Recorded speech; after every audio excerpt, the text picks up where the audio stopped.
Hello everyone, welcome to the class guys. कैसे हैं आप सभी? उम्मीद करता हूं सभी बच्चे बहुत अच्छे होंगे, अच्छे से पढ़ाई लिखाई कर रहे होंगे। आज इस वीडियो में आपको करीब 150 most important conceptual questions practice कराने वाला हूं। जल्दी जल्दी से बिना टाइम वेस्ट करे इन क्वेश्चंस को प्रैक्टिस करेंगे और मैं आपको बताने वाला हूं कि भाई ये सारे क्वेश्चन मोस्ट इंपॉर्टेंट है, पूछे गए क्वेश्चन, पूछे जाने वाले क्वेश्चंस है। आप इनको जरूर से मेरे साथ प्रैक्टिस करें। बहुत डिटेल या लेंदी एक्सप्लेनेशन नहीं होगा। आप बस क्वेश्चन देखेंगे, आंसर्स पढ़ेंगे और आपको सारी चीज़ें एकदम क्लियर हो जाएंगी। आपको कुछ भी नहीं करना है, बिल्कुल मेरे साथ एंड तक बिल्कुल बने रहेंगे। दो पार्ट में हम इस कॉन्सेप्चुअल क्वेश्चन की सीरीज को करेंगे। एक पार्ट आपको भी मिल रहा है, एक पार्ट आपको अगले दिन मिल जाएगा। मतलब एग्जाम से पहले ही पहले मिल जाएगा, आपको टाइम बचेगा। ठीक है, अगर आप देख रहे हो एग्जाम से जस्ट पहले तो समझ लेना कि दोनों पार्ट इसके आ चुके होंगे। ठीक है, और जो पीडीएफ होगी इस पूरे क्वेश्चंस की वो आपको मिल जाएगी टेलीग्राम चैनल पे, जिसकी लिंक आपको इस वीडियो को डिस्क्रिप्शन में दी जा रही है। ठीक है, तो पहला क्वेश्चन आपको इलेक्ट्रिक चार्ज एंड फील्ड से मिल रहा है। पहला क्वेश्चन आपको इलेक्ट्रिक चार्ज एंड फील्ड से मिल रहा है। अब क्वेश्चन में क्या दिया हुआ है, देखो अगर ये क्वेश्चन आपसे पूछ लिया गया what is the total charge of neutron after beta decay, beta negative, beta minus decay, तो याद रखिए जब बीटा माइनस, अब ये क्वेश्चन मान के चलो ये पूछ लिया गया तब क्या बोलोगे, तो याद रखो जब बीटा माइनस डिके होती है तो जो न्यूट्रॉन है वो प्रोटॉन और इलेक्ट्रॉन में कन्वर्ट हो जाता है, लेकिन प्रोटॉन में और इलेक्ट्रॉन में कन्वर्ट हुआ तो ओवरऑल जो चार्ज रहा, ओवरऑल जो चार्ज रहा वो क्या रहा, ओवरऑल चार्ज जो है वो जीरो रहा, है ना। तो overall charge will be same. ठीक है, due to conservation of charge. कौन सा प्रिंसिपल? कंजर्वेशन ऑफ चार्ज हर जगह फॉलो होगा, कंजर्वेशन ऑफ चार्ज हर जगह फॉलो होगा। ठीक है, तो ये आपके लिए हो सकता है नया क्वेश्चन हो। ठीक है, दूसरा क्वेश्चन क्या है कि बॉडी इज पॉजिटिवली चार्ज, एक बॉडी जो है ये पॉजिटिवली चार्ज हो जाती है। एक कोई बॉडी पॉजिटिवली चार्ज है तो आप ये बताओ कि इनमें से कौन सा ऑप्शन सही है। तो पॉजिटिवली चार्ज बॉडी कब होती है? जब उसमें से इलेक्ट्रॉन निकल जाते हैं। तो इसके हिसाब से आपका जो आंसर होगा ये बी करेक्ट हो जाएगा। ठीक है, object has lost electron from the body. ठीक है, नेक्स्ट क्वेश्चन पे अपन आ जाते हैं। ये क्वेश्चन अगर आपसे पूछ लिया जाए कि ये बताओ जरा कि दो चार्जेस हैं Q1 एंड Q2 रिपेल करते हैं, तो बताओ ये दो, इन दोनों में से कौन सा केस पॉसिबल है।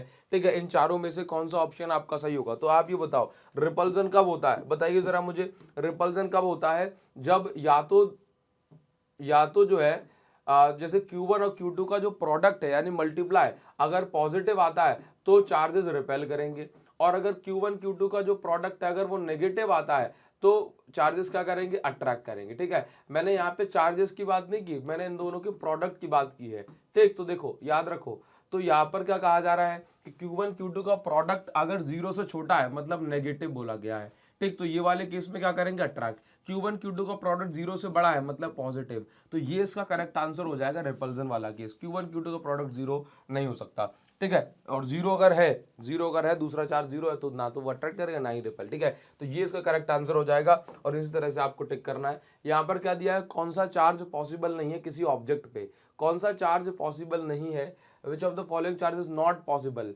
तो नॉट पॉसिबल चार्ज की बात कर रहे हैं। देखिए जरा, तो एक इलेक्ट्रॉन पे कितना चार्ज होता है? 1.6 इंटू 10⁻⁹ कूलाम। ठीक है, इलेक्ट्रॉन जब निकलता है तो बॉडी पे पॉजिटिव चार्ज आता है, इलेक्ट्रॉन जब जाता है तो बॉडी पे नेगेटिव चार्ज आ जाता है। ठीक है, एक्सेस ऑफ इलेक्ट्रॉन कारण। ठीक, तो इलेक्ट्रॉन किसी बॉडी पे जो चार्ज होता है वो इसके इंटीजर मल्टीपल के बराबर होता है, यानी कि 1.6 के बाद 3.2, 3.2 के बाद 4.8, 4.8 के बाद 6.4, ऐसे चलेगा। तो यहाँ पर आप ये देखें कि 1.6 और 3.2 के बीच वाला चार्ज पॉसिबल नहीं है। ये वाला इसका क्वांटाइजेशन ऑफ चार्ज क्या कहता है? इंटीजर मल्टीपल ऑफ इलेक्ट्रॉन के इतना ही चार्ज जो है आ सकता है किसी भी बॉडी पे। ठीक, तो यहाँ पर ये इसका करेक्ट ऑप्शन हो जाएगा। आगे बढ़ेंगे और नेक्स्ट क्वेश्चन में पहुंचेंगे। नेक्स्ट क्वेश्चन क्या दिया हुआ है, देखो जरा यहाँ पे क्या दिया जा रहा है। दो बॉल है जिनपे इक्वल पॉजिटिव चार्ज है Q, ये दोनों जो है एक इंसुलेटिंग थ्रेड से लटका दिया इनको, ये दोनों के बीच में अभी क्या हो रहा है? इंसुलेटिंग थ्रेड से लटका दिया। अभी कह रहा है कि अगर आपने इन दोनों के बीच में एक प्लास्टिक शीट जिसका डाइलेक्ट्रिक कांस्टेंट नहीं दिया है ना, प्लास्टिक शीट अगर इंसर्ट कर दी तो फोर्स कितना हो जाएगा, है ना। तो फोर्स जो है ये K टाइम्स डिक्रीज हो जाएगा। K क्या है? Dielectric constant. K क्या है? Dielectric constant of plastic sheet. ठीक है, तो यहाँ पे क्या बोलोगे? फोर्स विल डिक्रीज बाय के टाइम्स, ठीक है, फोर्स के टाइम्स घट जाएगा। ठीक, आगे हम बढ़ेंगे। नेक्स्ट क्वेश्चन देखो इसमें क्या दिया हुआ है। इस क्वेश्चन में देखो इस टाइप के क्वेश्चन आपके एग्जाम में बिल्कुल पूछे जा सकते हैं। क्वेश्चन में क्या दिया हुआ है, इस क्वेश्चन को अच्छे से पढ़े, आप समझे तरीके से, और फिर इसके चारों ऑप्शन को अपन पढ़ेंगे। ठीक है, ध्यान से देखो, और पहले तो आप इस वीडियो को पॉज करें और पॉज करके जल्दी से इसका आंसर सोचें। कमेंट सेक्शन में मुझे इसका आंसर बताएं कि आपके हिसाब से इसका आंसर क्या हो सकता है। क्वेश्चन में दिया हुआ है कि दो पॉजिटिव चार्जेस हैं Q2, ये Q2 और Q3, ये दोनों कैसे हैं, पॉजिटिव चार्ज। यहाँ पर जो आपको बताया है Q2 Q3 पॉजिटिव चार्ज हैं। ठीक है, अलोंग वाई एक्सिस, ये वाई एक्सिस पर है।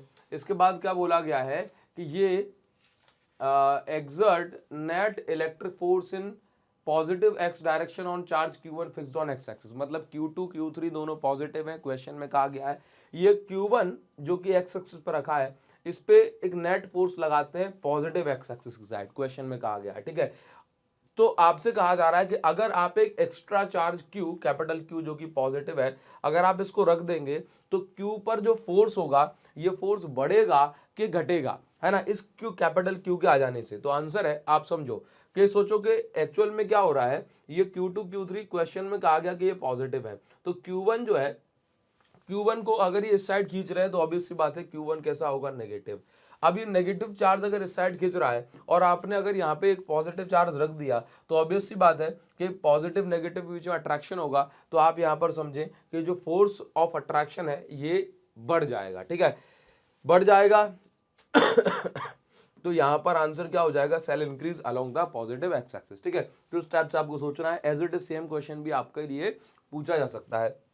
आगे हम बढ़ेंगे। नेक्स्ट क्वेश्चन, अभी आप एक काम करो, वीडियो को पॉज करो, ठीक है, और जल्दी से कमेंट में इसका आंसर बताओ कि आपके हिसाब से इसका आंसर क्या हो सकता है। पढ़ लो जरा क्वेश्चन, ठीक है, पढ़ लो आराम से, और देखो कैसे उसको सॉल्व करना है आपको बताता हूँ। क्वेश्चन में कहा जा रहा है कि एक जो है एक एक्सपेरिमेंट में 3 माइक्रोस्कोपिक लेटेक्स स्फीयर को जो है स्प्रे कर दिया गया एक चैम्बर के अंदर। ठीक है, जिन पे जो चार्जेस थे वो कितने थे, +3, +5e और -3 respectively. All 3 spheres came in contact, तीनों स्फीयर जो है कॉन्टेक्ट में आ गए कुछ पर्टिकुलर टाइम के लिए। तो कहा जा रहा है कि which one of following are possible values for final charge on the sphere. ठीक है, तो 3 आपके पास, देखो यहां पर समझने वाली बात यह है, लेटेक्स के स्फीयर है, लेटेक्स मतलब रबर, और रबर इंसुलेटिंग मीडियम है ना। तो आप ऐसा नहीं कर सकते कि अगर जो तीनों कांटेक्ट में आ गए तीनों पे जो है सेम सेम चार्ज आ जाएगा, बिल्कुल नहीं, ऐसा नहीं कर सकते आप। ठीक है, अगर कंडक्टर होता, तीनों कंडक्टिंग होते, तो पहला चार्ज प्लस दूसरा चार्ज प्लस तीसरा चार्ज 3 है तो डिवाइडेड बाय 3 कर देंगे, तीनों पे इक्वल इक्वल चार्ज हो जाता। लेकिन यहाँ पर क्या है, लेटेक्स है, ये समझने वाली बात है। कहीं आपको ऑप्शन में जो है इक्वल इक्वल देता तो आप वो टिक कर दे तो गलत हो जाएगा। ठीक है, इसमें क्या दिया जा रहा है कि एक पे +3, दूसरे पे +5, तीसरे पे -3 चार्ज है। अगर वो एक कुछ पर्टिकुलर मोमेंट के लिए वो एक दूसरे कांटेक्ट में आते हैं तो फाइनल चार्ज उन तीनों पे कितना हो जाएगा। तो अब रबर है भाई साहब, पता थोड़ा ना है कि कितना कितना चार्ज जो है आ जाएगा टच होने से। ठीक है, तो ऐसे केस में क्या होगा, आप इन तीनों को ऐड कर लो। आप इन तीनों को पहले ऐड करो, 5 और 3 8, 8 में से 3 गए तो वापस से 5 बच गया, तो प्लस का 5 इलेक्ट्रॉन पहले, यानी कि कांटेक्ट से पहले तीनों पे चार्ज था। ठीक है, अब आप इन तीनों, ये 4 ऑप्शन दे रहे हैं, चारों ऑप्शन को एक बार चेक कर लो कि जो प्लस का 5 इलेक्ट्रॉन कहां पर जो है आपको चार्ज मिल रहा है। ठीक है, तो आप इसमें देखो 6 और 6 12, और 12 में 7 गए तो 5 इलेक्ट्रॉन यहाँ पर चार्ज पॉजिटिव बच रहा है। ठीक है, तो यही आपका करेक्ट ऑप्शन हो जाएगा। ठीक है आगे बढ़ेंगे। नेक्स्ट देखो आपको क्या दिया जा रहा है, नेक्स्ट आपको दिया जा रहा है कि एक इलेक्ट्रॉन और एक प्रोटॉन है, इनको आप रिलीज कर रहे हैं रेस्ट में। ठीक है, रेस्ट से आप रिलीज कर रहे हैं यूनिफॉर्म इलेक्ट्रिक फील्ड में, which of them will have higher acceleration. देखो तो सिंपल सी बात है कि अगर मैं ऐसा बोलूं कि एक इलेक्ट्रॉन है एक प्रोटॉन है, आपने दोनों को रिलीज किया, किसकी एक्सेलरेशन ज्यादा होगी, तो फोर्स का फॉर्मूला क्या है, मास इनटू एक्सेलरेशन। अब एक्चुअल में हम देखते हैं कि चार्ज फोर्स, इलेक्ट्रिक फोर्स को हम क्या लिखते हैं, QE, यहाँ पे क्या है, मास इनटू एक्सेलरेशन। अब आप यहाँ पे देखो चार्ज दोनों पे ही सेम है, इलेक्ट्रॉन पे भी प्रोटॉन पे भी, तो भाई फोर्स तो दोनों पे कैसा लगेगा, सेम। तो आप ये देखिए फोर्स, इलेक्ट्रिक फोर्स दोनों पे कैसा लगेगा, सेम। तो इलेक्ट्रिक फोर्स अगर दोनों पे सेम लगेगा तो एक्सेलरेशन होगी, ये किस पे डिपेंड करेगी, मास पर। किस पे डिपेंड करेगी, मास पे। तो acceleration is inversely proportional to mass. तो आप यहाँ पर देखेंगे कि प्रोटॉन का मास ज्यादा है, इलेक्ट्रॉन का मास कम है, तो प्रोटॉन की एक्सेलरेशन कम होगी और इलेक्ट्रॉन की एक्सेलरेशन ज्यादा होगी। ठीक है, तो ये चीज हो गई क्लियर। बात समझ में आ रही है? ठीक है, आगे हम बढ़ जाएंगे और नेक्स्ट क्वेश्चन आपको देखो यहाँ पर फिर से सेम दे दिया गया, क्या लिखा हुआ है, इसका आंसर आप बताएंगे एक बार से कि इसका आंसर क्या होना चाहिए आपके अकॉर्डिंग। देखो ये क्वेश्चन आपके एक एक नंबर में, केस स्टडी में है ना, एमसीक्यूज में, ये किसी भी टाइप से क्वेश्चंस आपके पूछे जा सकते हैं। तो आप ये देखिए 2 पॉइंट चार्जेस हैं Q1 Q2, इनको जो है एक दूसरे के पास रख दिया गया, are placed close to each other, what is the nature of force between, इन दोनों के बीच में फोर्स का नेचर क्या होगा। ठीक है, तो देखो आपको यहाँ पर दोनों का नेचर बताया है, समझना चार्जेस का। तो जब Q1 छोटा है 0 से, यानी कि पहले केस में नेगेटिव है, और Q2 जो है 0 से बड़ा है मतलब पॉजिटिव है, तो पहले केस में ये क्या करेंगे, अट्रैक्ट करेंगे। ठीक, दूसरे केस में क्या करेंगे, जब Q1 0 से छोटा है यानी कि नेगेटिव है, और Q2 भी 0 छोटा है यानी कि नेगेटिव है, तो दूसरे वाले केस में क्या करेंगे, रिपेल करेंगे दोनों चार्जेस मिल करके। ठीक है, तो ये आपका इसमें करेक्ट ऑप्शन मतलब आंसर हो जाएगा। ठीक है, आगे हम बढ़ेंगे और नेक्स्ट क्वेश्चन यहाँ पर ग्राफ पूछा जा रहा है, किस किस के बीच में, फोर्स वर्सेज 1/r²। तो अगर हम ये देखें कूलाम लॉ में एफ इज, जो कूलाम लॉ है वो इनवर्स स्क्वायर लॉ को फॉलो करता है। अगर हम ग्राफ बनाते हैं, ये फोर्स हो गया मेरे पास और ये हो गया 1/r², कई बार हमने इसको करा हुआ है। ठीक है, तो आप यहाँ पर देखो एक्चुअल में अगर हम यहाँ पर समझे कि फोर्स वर्सेस r² अगर लिखा होता तो ग्राफ इस टाइप से बनाना पड़ता, लेकिन यहाँ लिखा है 1/r², तो फोर्स और 1/r² के बीच में डायरेक्ट रिलेशन है, मतलब लीनियर रिलेशनशिप, और लीनियर रिलेशनशिप में ग्राफ जो बनेगा वो कैसा बनेगा, आपका स्ट्रेट लाइन। और स्ट्रेट लाइन जो ग्राफ बनेगा एक्चुअल में क्या है, F इज इक्वल टू के Q1 Q2 अपॉन में क्या है, r²। ठीक है, तो आप इसको ऐसे मान लो कि ये क्या है, ये y है, ये क्या है, ये m है, ये क्या है, ये x है। ठीक है, इसको आपने x एक्सिस पे रखा है, इसको आपने y एक्सिस पे, इसको आपने स्लोप माना। तो स्लोप क्या है, के Q1 Q2, तो अगर दोनों चार्जेस का आप प्रोडक्ट करेंगे तो ये आपको स्लोप मिलेगा Q1 Q2, है ना। तो आप ये देखो दोनों चार्जेस का प्रोडक्ट अगर ज्यादा है तो स्लोप ज्यादा है। ठीक है, दोनों चार्जेस का प्रोडक्ट अगर कम है तो स्लोप कम है। ठीक, तो यहाँ पे देखो दोनों का आप ये प्रोडक्ट जो करेंगे, ये ये प्रोडक्ट ज्यादा है तो दूसरे वाले केस में स्लोप भी ज्यादा होगा।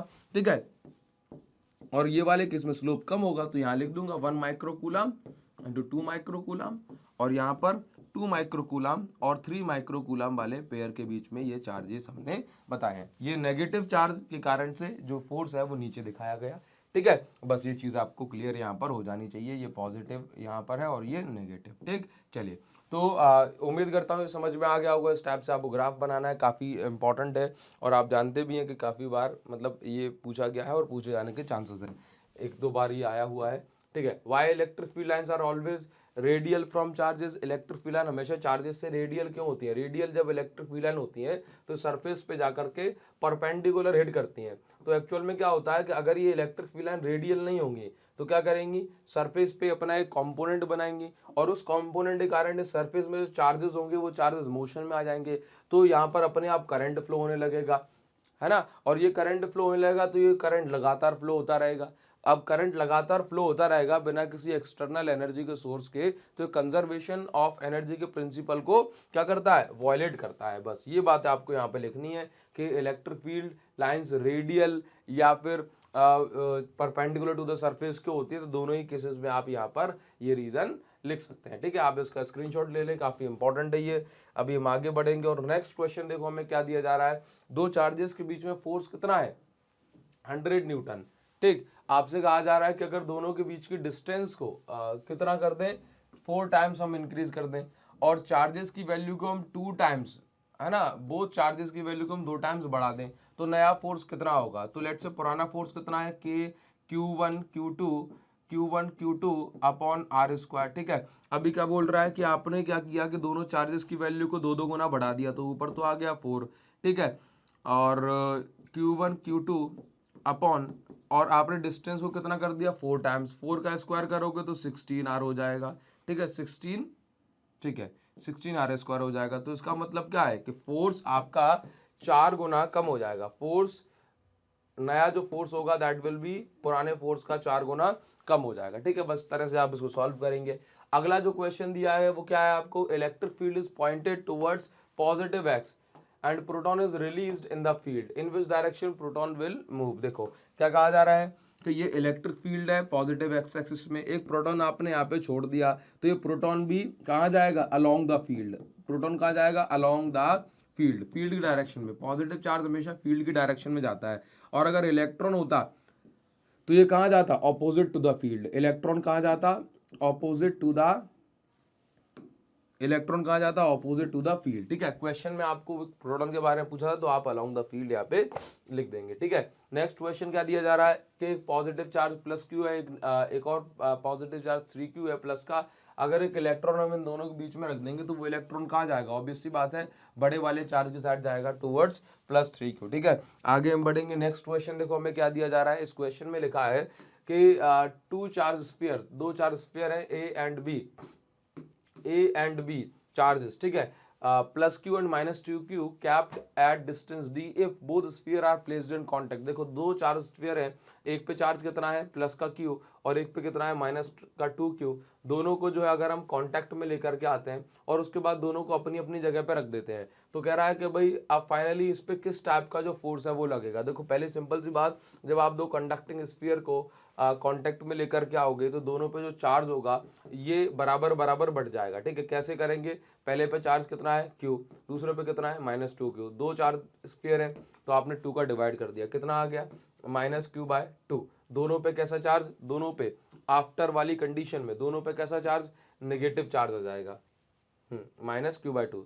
ठीक है, दोनों पे कैसा चार्ज आ जाएगा, नेगेटिव चार्ज आ जाएगा। तो पहले क्या कर रहे थे, पहले ये अट्रैक्ट कर रहे थे।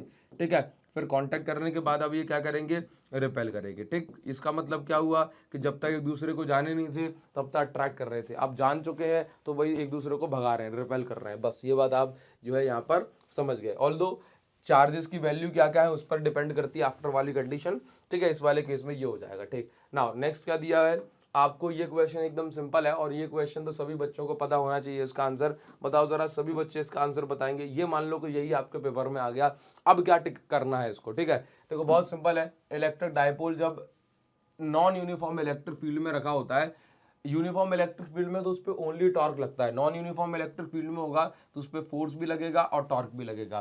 फोर्स के कारण से क्या होगा, कैसा मोशन, आगे बढ़ने वाला ट्रांसलेशनल मोशन, और टॉर्क के कारण से वो जो है घूमेगा यानी कि रोटेट करेगा। मतलब ये घूमेगा भी और आगे भी बढ़ेगा, घूमेगा भी और आगे भी बढ़ेगा, घूमेगा भी और आगे भी बढ़ेगा, है ना। आगे बढ़ रहा है ट्रांसलेशन मोशन, घूम रहा है यानी कि रोटेशन मोशन कर रहा है। ठीक है, दोनों टाइप के मोशन इसमें होंगे नॉन यूनिफॉर्म इलेक्ट्रिक फील्ड के अंदर। ठीक, आगे बढ़ेंगे और नेक्स्ट क्वेश्चन देखो, ये भी अच्छा क्वेश्चन है। इस क्वेश्चन में देखो क्या दिया जा रहा है, आप इसको देखें तो पहली चीज तो देखो यहाँ पर क्या दिया है, यहाँ पर ये देखिए वापस से टॉर्क वाला क्वेश्चन है। आपको मिल रहा है कि अगर कोई डायपोल 30 डिग्री पे रखा है नॉन यूनिफॉर्म इलेक्ट्रिक फील्ड में तो उस पर जो है डायपोल पे क्या लगेगा। तो सिंपल सी बात देखो, नॉन यूनिफॉर्म इलेक्ट्रिक फील्ड में तो उसका मतलब है टॉर्क तो लगेगा ही।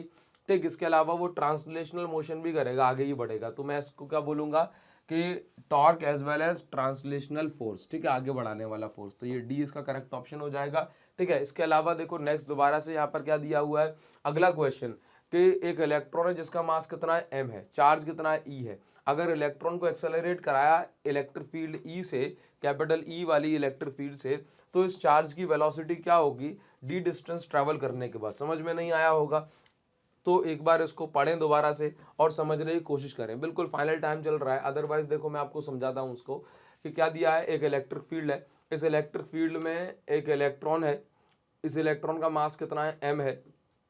ठीक है, ये जो है इलेक्ट्रिक फील्ड की ऑब्वियस सी बात है कहाँ जाएगा, ऑपोजिट डायरेक्शन में। तो ऐसे मान के चलो कि इलेक्ट्रॉन जो है कहाँ भागेगा, इलेक्ट्रिक फील्ड के ऑपोजिट डायरेक्शन। तो कह रहा है कि डी डिस्टेंस ट्रैवल करने के बाद इसकी वेलोसिटी क्या होगी।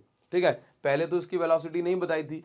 ठीक, कि पहले तो हम मान लेते हैं कि पहले ये कहाँ होगा, रेस्ट में होगा। तो देखो सिंपल सी बात है, फॉर्मूला आप यहाँ पे लगाओ, S is equal to u t plus half a t square plus half a t square. हम ये मान लेते हैं इनिशियली रेस्ट में होगा क्योंकि चारों ऑप्शन उसी के हिसाब से दिए हुए हैं, तो u की वैल्यू हमने क्या मान ली, 0। तो S क्या है, कितनी डिस्टेंस इसने ट्रैवल करी है, d डिस्टेंस ट्रैवल करी है। तो यहाँ पे क्या लिख दिया, d, u t की वैल्यू 0 हो गई और ये क्या हो गया, हाफ। a मतलब एक्सेलरेशन, एक्सेलरेशन में formula force upon mass, force कितना लगेगा इलेक्ट्रॉन पे, q इंटू ई, तो e into e upon mass कितना m है। t क्या है भाई, t स्क्वायर की जगह हमने क्या लिख दिया, वेलोसिटी पूछी है, ठीक है। अब देखो टी स्क्वायर, टी क्या है, टाइम, टाइम का फॉर्मूला क्या होता है, डिस्टेंस अपॉन स्पीड। तो कितना चला है भाई, डिस्टेंस चला है डी, और स्पीड कितनी है, स्पीड है इसकी वी, ठीक है। तो यहाँ पर दोनों का स्क्वायर है, दोनों का हमने क्या कर दिया, स्क्वायर कर दिया, टी स्क्वायर था ना। इसके बाद डिवाइड करेंगे तो डी से ये डी कट जाएगा, वी स्क्वायर पहुंचेगा ऊपर, और यहाँ पे बचेगा 1/2, ऐसे ही बचेगा। क्या पूछा है, वेलोसिटी पूछी है, v square is equal to देखते हैं 1/2 ई इंटू डी, ठीक। वी स्क्वायर की वैल्यू निकालनी है तो वी इज इक्वल टू क्या हो जाएगा, अपॉन में क्या दिया हुआ है, एम, ठीक। तो क्या ये ऑप्शन में कहीं दिया है, s is equal to u t plus half a t square. एक बार हम इसको और चेक करेंगे कि कहीं अपन ने कोई गलती तो नहीं कर दी। देखो s is equal to u t plus half a t square, आप इसको तो हटा ही दें, half a t square, half a t square, ठीक है। एस इज इक्वल टू, ध्यान से देखो अच्छा वो एक गलती हो गई अपने, डिस्टेंस अपॉन स्पीड आएगा, ठीक है। एक मिनट, स्पीड, ठीक ठीक, speed is equal to distance upon time आता है,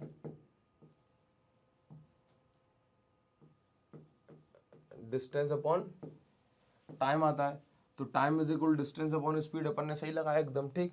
तो S is equal to half, A की जगह फिर से force upon F is equal to M A होता है, तो ए की जगह हमने फिर से फोर्स अपॉन मास रखा, फोर्स ई इंटू ई, मास की जगह एम लिखा। टी क्या है भाई, टाइम, टाइम की जगह डिस्टेंस अपॉन स्पीड, तो डिस्टेंस कितनी ट्रैवल करी है इसने, डी डिस्टेंस के बाद पूछ रहा है ना। अच्छा, तो इसके अकॉर्डिंग तो देखें तो चारों में से कोई भी अपन को ऑप्शन नहीं मिल रहा है, ठीक। चारों में से हमें कोई भी ऑप्शन नहीं मिल रहा है, ठीक है। तो अब हम क्या करेंगे कि ये वाली हमें कंडीशन लगानी चाहिए मेरे हिसाब से,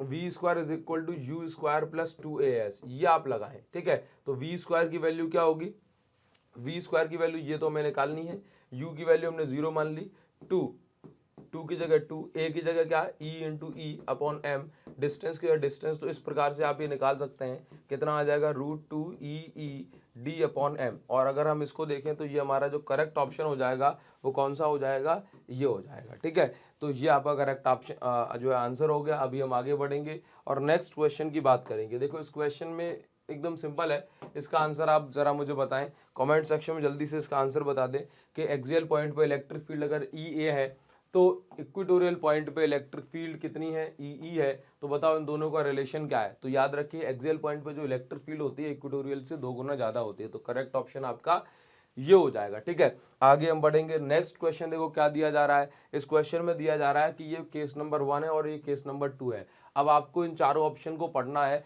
और आपको बताना है कि इसमें से करेक्ट ऑप्शन क्या होगा, ठीक है। तो देखो करेक्ट ऑप्शन इसमें से आप पढ़ेंगे, देखो ये तो कौन सा केस है, ये यूनिफॉर्म इलेक्ट्रिक फील्ड वाला केस है, और ये कैसा केस है, ये नॉन यूनिफॉर्म इलेक्ट्रिक फील्ड वाला केस है। तो देखो इसमें क्या दिया हुआ है कि नॉन यूनिफॉर्म इलेक्ट्रिक फील्ड में यहाँ पे जो इंटेंसिटी है वो कैसी है, इलेक्ट्रिक फील्ड की वीक है। यहाँ पे इलेक्ट्रिक फील्ड लाइन पास पास में है, तो यहाँ पे इंटेंसिटी कैसी है, इलेक्ट्रिक फील्ड कैसी है, स्ट्रांग है। तो बस आपको ऐसा ऑप्शन ढूंढना है जिसमें हमारे ये दोनों केसेस यहाँ पर फॉलो हो रहे हो। तो यहाँ पर क्या है, electric field same everywhere but electric field in second become stronger as we move, ठीक है। तो ये अपना सी ऑप्शन जो है करेक्ट हो जाएगा। अगर आपने भी सी लगाया तो बधाई हो, आपको एक नंबर यहाँ पर मिल जाएगा, ठीक है। नहीं अगर गलत कर दिया तो एक बार इसको और पढ़े प्यार से, सारी चीज़ें समझ में आ जाएंगी, ठीक। देखो यहाँ पर नेक्स्ट क्वेश्चन जो दिया हुआ है, इस क्वेश्चन में क्या है कि आपको कहा जा रहा है कि ये पॉजिटिवली चार्ज प्लेट है या नेगेटिवली चार्ज प्लेट है। अगर हमने बीच में क्या कर दिया, एक न्यूट्रल कंडक्टर रख दिया, देखो ये गोल वाला दिख रहा है, तो कौन सा पैटर्न सही होगा ये आपको बताना है। कौन सा पैटर्न सही होगा, आपको एकदम सिंपल सा क्वेश्चन यहाँ पे दिया हुआ है कि आपके अकॉर्डिंग चारों में से कौन सा आंसर सही है, ठीक। तो याद देखो यहाँ पर एक्चुअल में न्यूट्रल कंडक्टर में भी क्या होता है, चार्जेस इंड्यूस हो जाते हैं। तो पॉजिटिव चार्ज प्लेट जो है ऊपर नेगेटिव चार्ज इंड्यूस कर लेगी, नेगेटिव प्लेट नीचे जो है पॉजिटिव चार्ज इंड्यूस कर लेगी। तो यहाँ पर डी ऑप्शन आपका करेक्ट हो जाएगा, ठीक है। इस टाइप के क्वेश्चन काफ़ी ज़्यादा पूछे जाते हैं और वही क्वेश्चन लिए गए हैं जो आपके आने के चांसेस ज़्यादा हैं। देखो इसमें क्या पूछा जा रहा है कि आपको बड़ी सी कहानी लिख करके दे दी यहाँ पे, ये आपको ये ए रीजन दे दिया और ये बी वाला रीजन दे दिया, ठीक। चारों ऑप्शन में से कौन सा सही है, याद रखो जहां पर इलेक्ट्रिक फील्ड लाइन पास पास में होती है वहां पे इलेक्ट्रिक फील्ड स्ट्रांग होती है, ठीक है। तो E A is greater than E B, बस ये बात आपको यहाँ पर बताई गई है, ठीक। आगे बढ़ेंगे और नेक्स्ट क्वेश्चन देखो क्या दिया जा रहा है। नेक्स्ट क्वेश्चन ये रिपीट हो गया। अगला क्वेश्चन देखो हमें क्या दिया जा रहा है कि मान के चलो कि एक कंडक्टर की हम बात कर रहे हैं, ठीक है। कंडक्टर की अगर हम एक बात कर रहे हैं तो P point inside the circle, यानी कि कंडक्टर के अंदर अगर पी पॉइंट है तो वहां पे इलेक्ट्रिक फील्ड क्या हो जाएगी, जीरो हो जाएगी। इलेक्ट्रिक फील्ड क्या हो जाएगी, जीरो हो जाएगी। ठीक है, ये सिंपल सी बात है।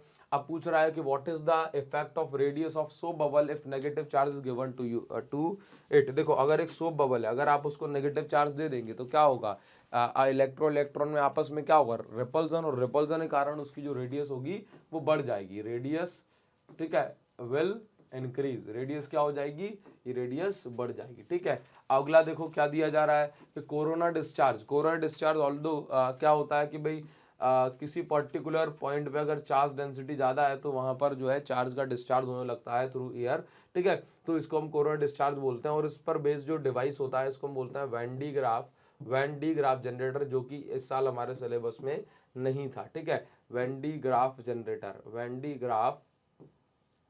जनरेटर। ठीक है, अगर पूछ लिया भी जाए तो आप ऐसे लिख सकते हैं, otherwise out of the syllabus चीज आपसे नहीं पूछी जाएगी। देखो, इसमें आंसर ऑलरेडी हमने सेट करके रखा हुआ है। क्या पूछा जा रहा है आपसे पूछा जा रहा है कि भाई ये जो draw field line show the position of null point for these two charges when magnitude of Q1 greater than Q2 mark the position of null point. देखो, यहाँ पर क्या दिया गया है आपको कि ये कंडीशन आपको बता दी गई, आपको नल पॉइंट मार्क करना है। क्या मार्क करना है, नल पॉइंट मार्क करना है। ठीक, तो आप ये देखो कि ये डायग्राम बना दिया गया आपको। ठीक, when magnitude of Q1 is greater than Q2 and mark the position of null point. यहाँ पर क्या है कि आपको ये कंडीशन, मतलब ये सॉल्यूशन में ऑल्दो आंसर यहाँ पर लिखा हुआ है बट कोई बात नहीं, आपको पहले बताया गया कि draw field line to show the position of null point for two charges Q1 and Q2 when magnitude of Q1 is greater than Q2। देखो क्या कहा जा रहा है कि लेट से Q1 एक बड़ा चार्ज है, Q2 एक छोटा चार्ज है। ठीक है, और आपको यहाँ पर नल पॉइंट की पोजीशन बतानी है, Q2 नेगेटिव, तो ऑब्वियस सी बात है कि Q1 से इलेक्ट्रिक फील्ड लाइन कहाँ जाएगी, Q2 तक जाएगी। अब Q1 बहुत बड़ा है तो यहाँ से तो बहुत सारी इलेक्ट्रिक फील्ड लाइन निकल रही हैं। ठीक है, तो नल पॉइंट कब बनता है, नल पॉइंट जब बनता है जब कहीं से कोई इलेक्ट्रिक फील्ड लाइन वगैरह आ रही हो। तो नल पॉइंट यहाँ बन गया, इसका मतलब क्या है कि यहाँ पर इलेक्ट्रिक फील्ड की इंटेंसिटी क्या है, जीरो है। ये आपको खुद को ड्रॉ करना पड़ेगा इस प्रकार से क्वेश्चन को समझते हुए। ठीक, और आप जो एरो लगाएंगे वो कहाँ से लगाएंगे, Q1 से Q2 जाते समय। ठीक है, बस ये आपका हो जाएगा। इस प्रकार से हम आगे बढ़ेंगे। और दो इलेक्ट्रिक फील्ड लाइन क्यों इंटरसेक्ट नहीं करती, बच्चा जानता है, क्योंकि इसका आंसर क्या है, tangent at any point gives the direction of field at particular point। किसी पर्टिकुलर पॉइंट पे इलेक्ट्रिक फील्ड लाइन में अगर हम टेंजेंट ड्रॉ करते हैं तो वहां पर हमें उस पर्टिकुलर पॉइंट पे इलेक्ट्रिक फील्ड की डायरेक्शन मिलती है। ठीक है, अगर इफ दे विल इंटरसेक्ट, यदि दो इलेक्ट्रिक फील्ड क्या करेंगे, इंटरसेक्ट करेंगे, देन टू टेंजेंट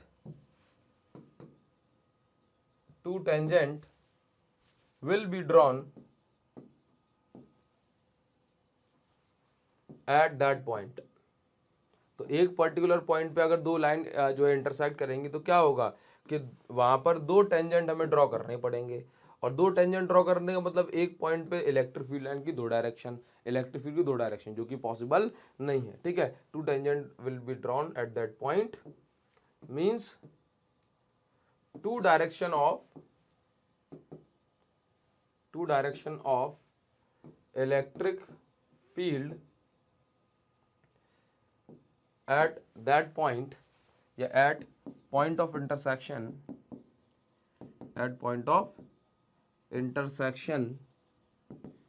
hence या which is not possible,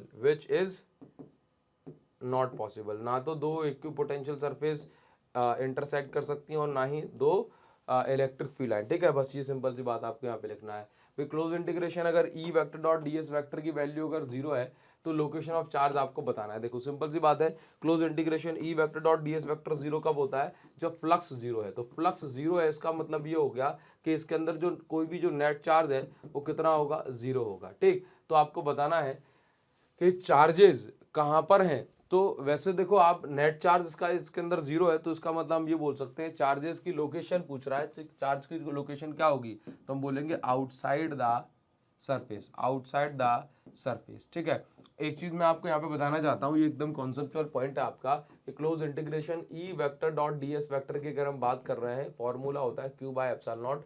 ठीक है, तो ये जो नेट चार्ज एनक्लोज्ड है, देखो ये जो आप देख रहे हो कि इलेक्ट्रिक फील्ड तो जो होगी फ्लक्स में, इलेक्ट्रिक फील्ड दोनों साइड की, यानी कि इलेक्ट्रिक फील्ड हमेशा हर जगह की कंट्रीब्यूट करती है फ्लक्स में, लेकिन चार्ज बस कहाँ का कंट्रीब्यूट करता है, अंदर का, बाहर का चार्ज फ्लक्स में कोई कंट्रीब्यूशन नहीं करता। ठीक है, याद रखेंगे। आगे हम बढ़ेंगे, देखो क्या दिया जा रहा है, इफ नेट फ्लक्स, इसका आंसर आप बताने की कोशिश करें, काफी इंपॉर्टेंट है, गॉस लॉ पर बेस्ड क्वेश्चन, काफी इंपॉर्टेंट है।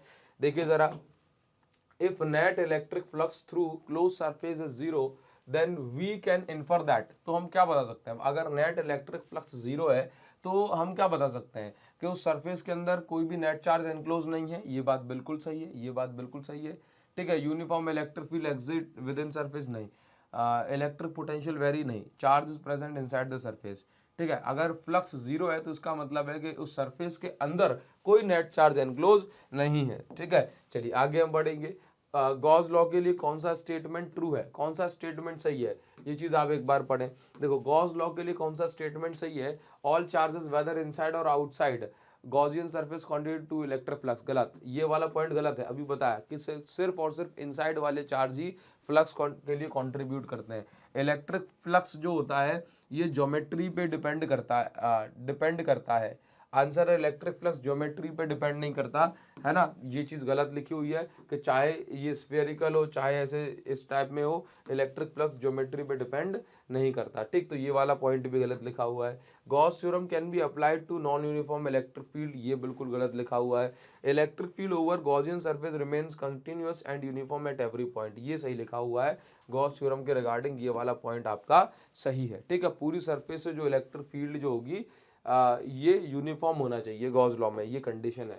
ठीक है, अच्छा इसमें पूछ रहा है कि अगर हमारे पास क्या कहा जा रहा है कि फ्लक्स जो एंटर कर रहा है वो कितना है, फाई 1 है, फ्लक्स कितना एंटर कर रहा है, फाई 1, और फ्लक्स कितना एग्जिट कर रहा है, बाहर निकल रहा है बॉडी से, फाई 2। तो आपको क्या बताना है कि उसके अंदर नेट चार्ज कितना होगा। तो देखो सिंपल सी बात है, फ्लक्स जितना जो है, तो आप यहाँ पर देखो कि नेट जो चार्ज होगा, तो चार्ज का फॉर्मूला क्या है, phi is equal to q by epsilon naught, q by epsilon naught. ठीक है, तो आप ऐसे मान लो कि चार्ज का फॉर्मूला क्या होगा, फाई इंटू एप्सिलॉन नॉट होगा। ठीक है, अब आप ऐसे मान लो कि देखो मैं ऐसा बोल सकता हूं कि जो आउटवर्ड फ्लक्स है आप उसको पॉजिटिव मानते हैं, आउटवर्ड फ्लक्स को आप पॉजिटिव मानते हैं क्योंकि वो पॉजिटिव चार्ज के कारण होता है, और इनवर्ड फ्लक्स को नेगेटिव मानते हैं। तो इस प्रकार से अगर मैं फाई की वैल्यू निकालूं तो ये आएगी phi 2 minus phi 1 into epsilon naught is equal to Q. तो अगर आप ऑप्शन देखें तो ये आपको ऑप्शन दो सेम दिख रहे हैं, देखने को मिल रहे हैं, लेकिन चलो मैं आपसे ऐसा कह दूं कि फाई 1 और फाई 2 ऐसे दे दिए गए। ठीक है, तो फाई 1 माइनस फाई 2 लिख दिया, तो आप किसको टिक करेंगे, तो फाई 2 माइनस फाई 1 को आप टिक करेंगे। ऑप्शन मतलब जो रीजन है वो मैंने आपको बता दिया है कि बाहर वाले को हम पॉजिटिव कंसीडर करते हैं। ठीक है, आगे क्या दिया जा रहा है, आगे आपको एक और कॉन्सेप्चुअल क्वेश्चन, ये सीबीएसई ने 2013 यानी 2013 में पूछा गया है क्वेश्चन है ये। ठीक है, देखो उस क्वेश्चन में क्या दिया है कि दो चार्जेस हैं जिनका मैग्नीट्यूड -2q और कितना है भाई q है, ये कहाँ रखे हुए हैं, ये रखे हुए हैं लेट्स से ओरिजिन है 0, ये रखे हुए हैं ये a पर, और दूसरा चार्ज रखा हुआ है 4a पे। कह रहा है कि अगर हम एक रेडियस मतलब एक स्फीयर ड्रॉ करें जिसकी रेडियस कितनी हो 3a हो, मतलब कुछ इस प्रकार से हम ड्रॉ करें जिसकी रेडियस कितनी हो 3a हो, तो आपको बताना है कि फ्लक्स जो है कितना लिंक होगा। तो फिर सिंपल सी बात है, फाई इज इक्वल टू क्या है, क्यू बाय एप्सिलॉन नॉट। तो देखो इसके अंदर जो गॉसियन सरफेस है उसके अंदर कितना नेट चार्ज एनक्लोज है, तो आंसर है इसके अंदर जो नेट चार्ज एनक्लोज है that is -2q bye epsilon not. तो यही फ्लक्स जो है इसके साथ लिंक होगा। ठीक है, तो ये इसका करेक्ट आंसर हो जाएगा। आगे हम बढ़ेंगे और नेक्स्ट आपको दिया जा रहा है नेक्स्ट क्वेश्चन, देखो क्या दिया गया, एक बार इसको हम पढ़ेंगे। देखो इस क्वेश्चन में आप एक बार खुद से भी इसको ट्राई कर सकते हैं, सिंपल क्वेश्चन है लेकिन कॉन्सेप्चुअल है। ठीक, देखो क्या दिया जा रहा है कि पॉइंट चार्ज है +q जो कि एक आइसोलेटेड कंडक्टिंग प्लेट से, किससे, आइसोलेटेड कंडक्टिंग प्लेट से कहाँ रखा हुआ है, किसी पर्टिकुलर डिस्टेंस d पे रखा हुआ है। ठीक है, तो आपसे क्या पूछा जा रहा है the on the other side of plane, plane के अदर साइड पे जो इलेक्ट्रिक फील्ड होगी ये कैसी होगी। ठीक, तो देखो सिंपल सी बात है कि इसके कारण जो इलेक्ट्रिक फील्ड बनेगी, पहले तो ये कैसी बनेगी, ये पॉजिटिव से ये निकल के यहाँ पे, ये पॉजिटिव के क्या कर लेगा, नेगेटिव चार्ज इंड्यूस कर लेगा यहाँ पे, और यहाँ पे क्या चार्ज इंड्यूस हो जाएगा, पॉजिटिव चार्ज इंड्यूस हो जाएगा। ठीक है, ध्यान से देखिए, तो इलेक्ट्रिक फील्ड लाइन कुछ इस प्रकार से बनेगी, इस प्रकार से बनेगी इलेक्ट्रिक फील्ड लाइन। ठीक है, पॉजिटिव से नेगेटिव, और यहाँ पर क्या होगा, ये पॉजिटिव चार्ज पीछे आ गया, तो इसकी जो इलेक्ट्रिक फील्ड लाइन होगी ये इसके प्लेन के परपेंडिकुलर होगी, और कहाँ जा रही होगी, अवे फ्रॉम द प्लेन जा रही होगी। तो इसके अकॉर्डिंग कौन सा ऑप्शन आपका सही है, directed perpendicular to the plane, away from the plane, तो ये ऑप्शन सही है, डायरेक्ट परपेंडिकुलर, ठीक है, रेडियली, ठीक ठीक, तो ये आपका करेक्ट ऑप्शन हो जाएगा, और ऐसा क्वेश्चन में कहा गया था। क्लियर, चलिए आगे हम बढ़ेंगे। Electric field is independent of distance, electric field, अच्छा कौन से वाले केस में इलेक्ट्रिक फील्ड डिस्टेंस पे डिपेंड नहीं करती, जरा मुझे बताओ, जरा कौन से केस में इलेक्ट्रिक फील्ड डिस्टेंस पे डिपेंड नहीं करती, आपके अकॉर्डिंग क्या इसमें आंसर होना चाहिए। देखो चार्ज शीट की जब हम बात करते हैं तो इलेक्ट्रिक फील्ड जो होती है that is sigma bye 2 epsilon naught. ठीक है, तो चार्ज शीट वाले केस में इलेक्ट्रिक फील्ड डिस्टेंस पे डिपेंड नहीं करती, तो स्फेरिकल चार्ज शीट, अच्छा चार्ज प्लेन शीट ये दिया हुआ है हमें। ठीक है, तो ये हो गया आपका करेक्ट ऑप्शन, करेक्ट आंसर। ठीक, चलिए आगे हम बढ़ेंगे। इसके बाद देखो क्या दिया जा रहा है कि एक फ्री इलेक्ट्रॉन है और एक फ्री प्रोटॉन है, ये दोनों ऑपोजिटली चार्ज प्लेट के बीच में जो है बीच में रखे हुए हैं, दोनों पॉजिटिव प्लेट के पास में है, देन नेगेटिव प्लेट है ना। देखो ये पॉजिटिव है, ये प्लस चार्ज, ये माइनस चार्ज। पूछ रहा है कौन सा स्टेटमेंट सही है, कौन सा स्टेटमेंट सही है, ये पूछ रहा है। The force on proton is greater then force on electron, potential energy of proton is greater then that of electron, potential energy of proton is and electron same. देखो आपको यहाँ पर क्या पूछ रहा है कि किस पे फोर्स ज्यादा होगा, तो ऑब्वियसली बात है कि इलेक्ट्रिक जो ऑपोजिटली चार्ज प्लेट होती है उन दोनों के बीच में जो इलेक्ट्रिक फील्ड बनती है that is sigma bye epsilon not, जो कि डिस्टेंस पे डिपेंड नहीं कर रही है। तो दोनों ही केसेस में मतलब दोनों पर ही सेम इलेक्ट्रिक फील्ड में ये रखे हुए हैं, तो सेम इलेक्ट्रिक फोर्स लगेगा क्योंकि दोनों का चार्ज सेम है। ठीक है, लेकिन यहाँ पर ये समझो कि पोटेंशियल एनर्जी का फॉर्मूला भी क्या होता है, के Q1 Q2 अपॉन डिस्टेंस, या दो चार्जेस के लिए, या बट अगर हम बात करें कि ये चार्ज है Q और ये V पोटेंशियल वाले जगह पे रखा हुआ है कोई भी चार्ज, तो दोनों चार्जेस की अगर हम बात करें चाहे प्रोटॉन हो चाहे इलेक्ट्रॉन, चार्ज तो दोनों पे सेम है, और किसी भी पर्टिकुलर पॉइंट पे पोटेंशियल भी सेम है। तो अगर हम ऐसा देखें कि वैसे अगर हम मैग्नीट्यूड की बात करें, किसकी, magnitude of potential energy of proton, magnitude तो दोनों का बराबर है, चाहे वो पोटेंशियल एनर्जी प्रोटॉन की हो चाहे वो पोटेंशियल एनर्जी इलेक्ट्रॉन की हो। लेकिन साइन कन्वेंशन, पोटेंशियल एनर्जी जब हम बात करते हैं तो साइन कन्वेंशन की बात करते हैं, साइन कन्वेंशन यहाँ पे कंसीडर करते हैं, तो पॉजिटिव प्रोटॉन की होगी और नेगेटिव इलेक्ट्रॉन की होगी जो पोटेंशियल एनर्जी किसी पर्टिकुलर पॉइंट पे। तो हम ऐसा बोल सकते हैं कि यहाँ पर जो पोटेंशियल एनर्जी होगी वो प्रोटॉन की ज़्यादा होगी और इलेक्ट्रॉन की कम होगी, तो ओनली ऑप्शन यहाँ पर सेकंड आपका करेक्ट हो जाएगा, बाकी दोनों ऑप्शन ऊपर वाले गलत दिए हुए हैं। रीजन मैंने आपको यहाँ पर समझा दिया है। ठीक है, चलिए आगे हम पढ़ेंगे, और नेक्स्ट क्वेश्चन हमें क्या दिया जा रहा है, एक स्क्वायर सरफेस है, इस तरीके से आपसे पूछा जा रहा है कि भाई फ्लक्स कितना लिंक होगा इसके साथ। देखो फ्लक्स का फॉर्मूला क्या होता है, E इंटू ए।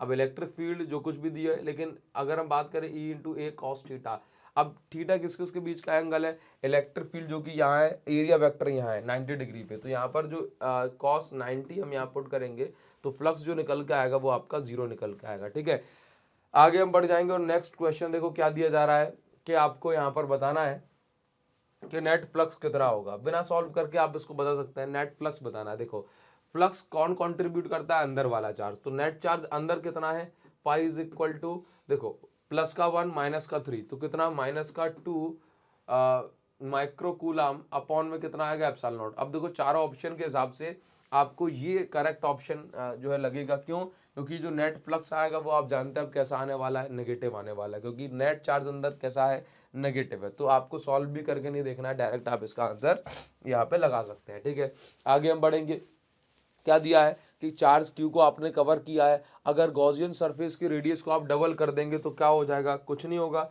चार्ज तो क्यू ही आपने एनक्लोज कराया ना, तो फ्लक्स जो होगा ये सेम रहेगा, बस ये ध्यान रखें। आगे हम बढ़ेंगे, नेक्स्ट क्वेश्चन क्या है, इलेक्ट्रिक फ्लक्स जो है, what is the electric flux in a charge spherical conductor equal to charged spherical conductor में इलेक्ट्रिक फ्लक्स को क्या होगा, ये चारों ऑप्शन में किस पे डिपेंड करेगा। देखो सिंपल सी बात है, zero inside and outside the sphere, outside inside दोनों जगह जीरो नहीं होता, ठीक है। मैक्सिमम इनसाइड द स्फीयर, भाई स्फीयर के अंदर तो फ्लक्स कितना होने वाला है, जीरो। गॉसियन सरफेस ड्रॉ कर लो, फाई इज इक्वल टू किसी भी पर्टिकुलर पॉइंट पे गॉसियन सरफेस ड्रॉ करोगे कंडक्टिंग स्फीयर के अंदर, तो क्या होगा कि भाई नेट फ्लक्स इसके अंदर जीरो निकल के आएगा। तो जीरो इनसाइड द स्फीयर, और जब आप स्फीयर से दूर की साइड जाओगे तो फिर क्या होगा कि जैसे जैसे इलेक्ट्रिक फील्ड कम होगी वैसे वैसे फ्लक्स भी कम होगा।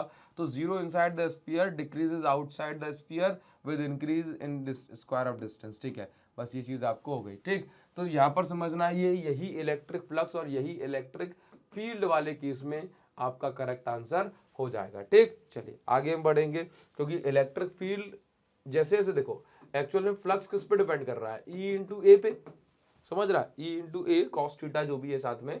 अब एरिया तो नहीं बदलेगा ना, ये चीज हम समझते हैं। अब इलेक्ट्रिक फील्ड की वैल्यू देखो, यहाँ पर सरफेस पे कैसी हो गई, लेट्स से मैक्सिमम, इसके बाद यहाँ पर कैसी हो गई, जीरो, जीरो रहेगी, जीरो रहेगी। अब जैसे जैसे आप दूर जाओगे वैसे वैसे ये इनवर्स स्क्वायर लॉ को फॉलो करेगी, बस ये चीज यहाँ पर आपको समझनी है, ठीक। चलिए तो इसके अकॉर्डिंग आपने आंसर टिक कर दिया।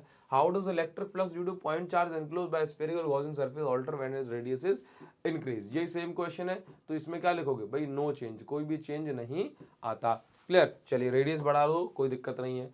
क्या कहा जा रहा है कि charge cube placed at the centre of cube, एक क्यूब है आपके पास, क्यूब है, क्यूब के सेंटर पे आपने एक चार्ज क्यू रखा हुआ है, तो कितना जो है फ्लक्स लिंक होता है, आप समझते हैं कि पूरे बॉडी से फुल क्यूब, पूरे क्यूब से जो फ्लक्स लिंक होगा वो कितना होगा, क्यू बाय एप्सिलॉन नॉट। एक सरफेस से कितना होगा, एक सरफेस से सेंटर पे रखा है, अंदर रखा है, तो ये हो जाएगा, क्यूब के अंदर टोटल 6 सरफेस होती हैं, तो क्यू बाय 6 एप्सिलॉन नॉट ये हो जाएगा, ठीक है। नेक्स्ट क्या दिया हुआ है कि arbitrary surface enclose dipole, what is the net electric flux through the surface. तो नेट फ्लक्स कितना होगा भाई, नेट चार्ज, डाइपोल का मतलब कितना है, नेट चार्ज जीरो, तो फ्लक्स भी कितना हो जाएगा, जीरो। इस टाइप के क्वेश्चन बार बार पूछे गए हैं। देखो ये क्वेश्चन हमने ऑलरेडी कर लिया था, काफी बार हमने इसको करा है, PYQ सीरीज में भी किया, क्लास में भी जब डिटेल्ड वन शॉट में भी किया था, है ना, न्यूमेरिकल सीरीज में भी इसको कर लिया है। तो इस क्वेश्चन में क्या दिया जा रहा है कि एक आपके पास स्फीयर है S1 और दूसरा स्फीयर क्या है S2। अब S1 के अंदर चार्ज है Q और S2 के अंदर चार्ज है 2Q, तो आपको क्या निकालना है, ratio of electric flux through S1 and S2। तो देखो सिंपल सी बात है, S1 के अंदर नेट चार्ज कितना है, S1 के अंदर Q बाय एप्सिलॉन नॉट है नेट चार्ज, S2 के अंदर नेट चार्ज कितना है, S2 के अंदर, S2 के पूरे के अंदर नेट चार्ज कितना है, तो ये 2Q और Q, तो कितना हो जाएगा 3Q बाय एप्सिलॉन नॉट। तो इस प्रकार से आप S1 और S2 का जो रेशियो है वो निकाल सकते हैं और कमेंट सेक्शन में आप मुझे बता सकते हैं, ठीक है। अब कह रहा है कि अगर आप जो है S1 के अंदर how will the electric flux, यदि आप S1 के अंदर एयर के बजाय डाइलेक्ट्रिक कांस्टेंट फिल कर देंगे जिसकी वैल्यू 5 है, तो फ्लक्स कितना हो जाएगा, तो फ्लक्स जो होगा φ1 will be reduced by k times, ठीक है। तो k टाइम्स फ्लक्स डिक्रीज हो जाएगा, ठीक। तो बस ये छोटे छोटे से क्वेश्चन आपको इसमें बार बार पूछे जाते हैं। अब इसमें कुछ क्वेश्चन है, जैसे कि आपसे कहा जा रहा है कि इलेक्ट्रिक फील्ड एक पॉजिटिव चार्ज और चार्ज शीट के बीच में कैसी बनेगी, तो ये पैटर्न आपको ध्यान रखना है, ये काफ़ी बार पूछा गया है।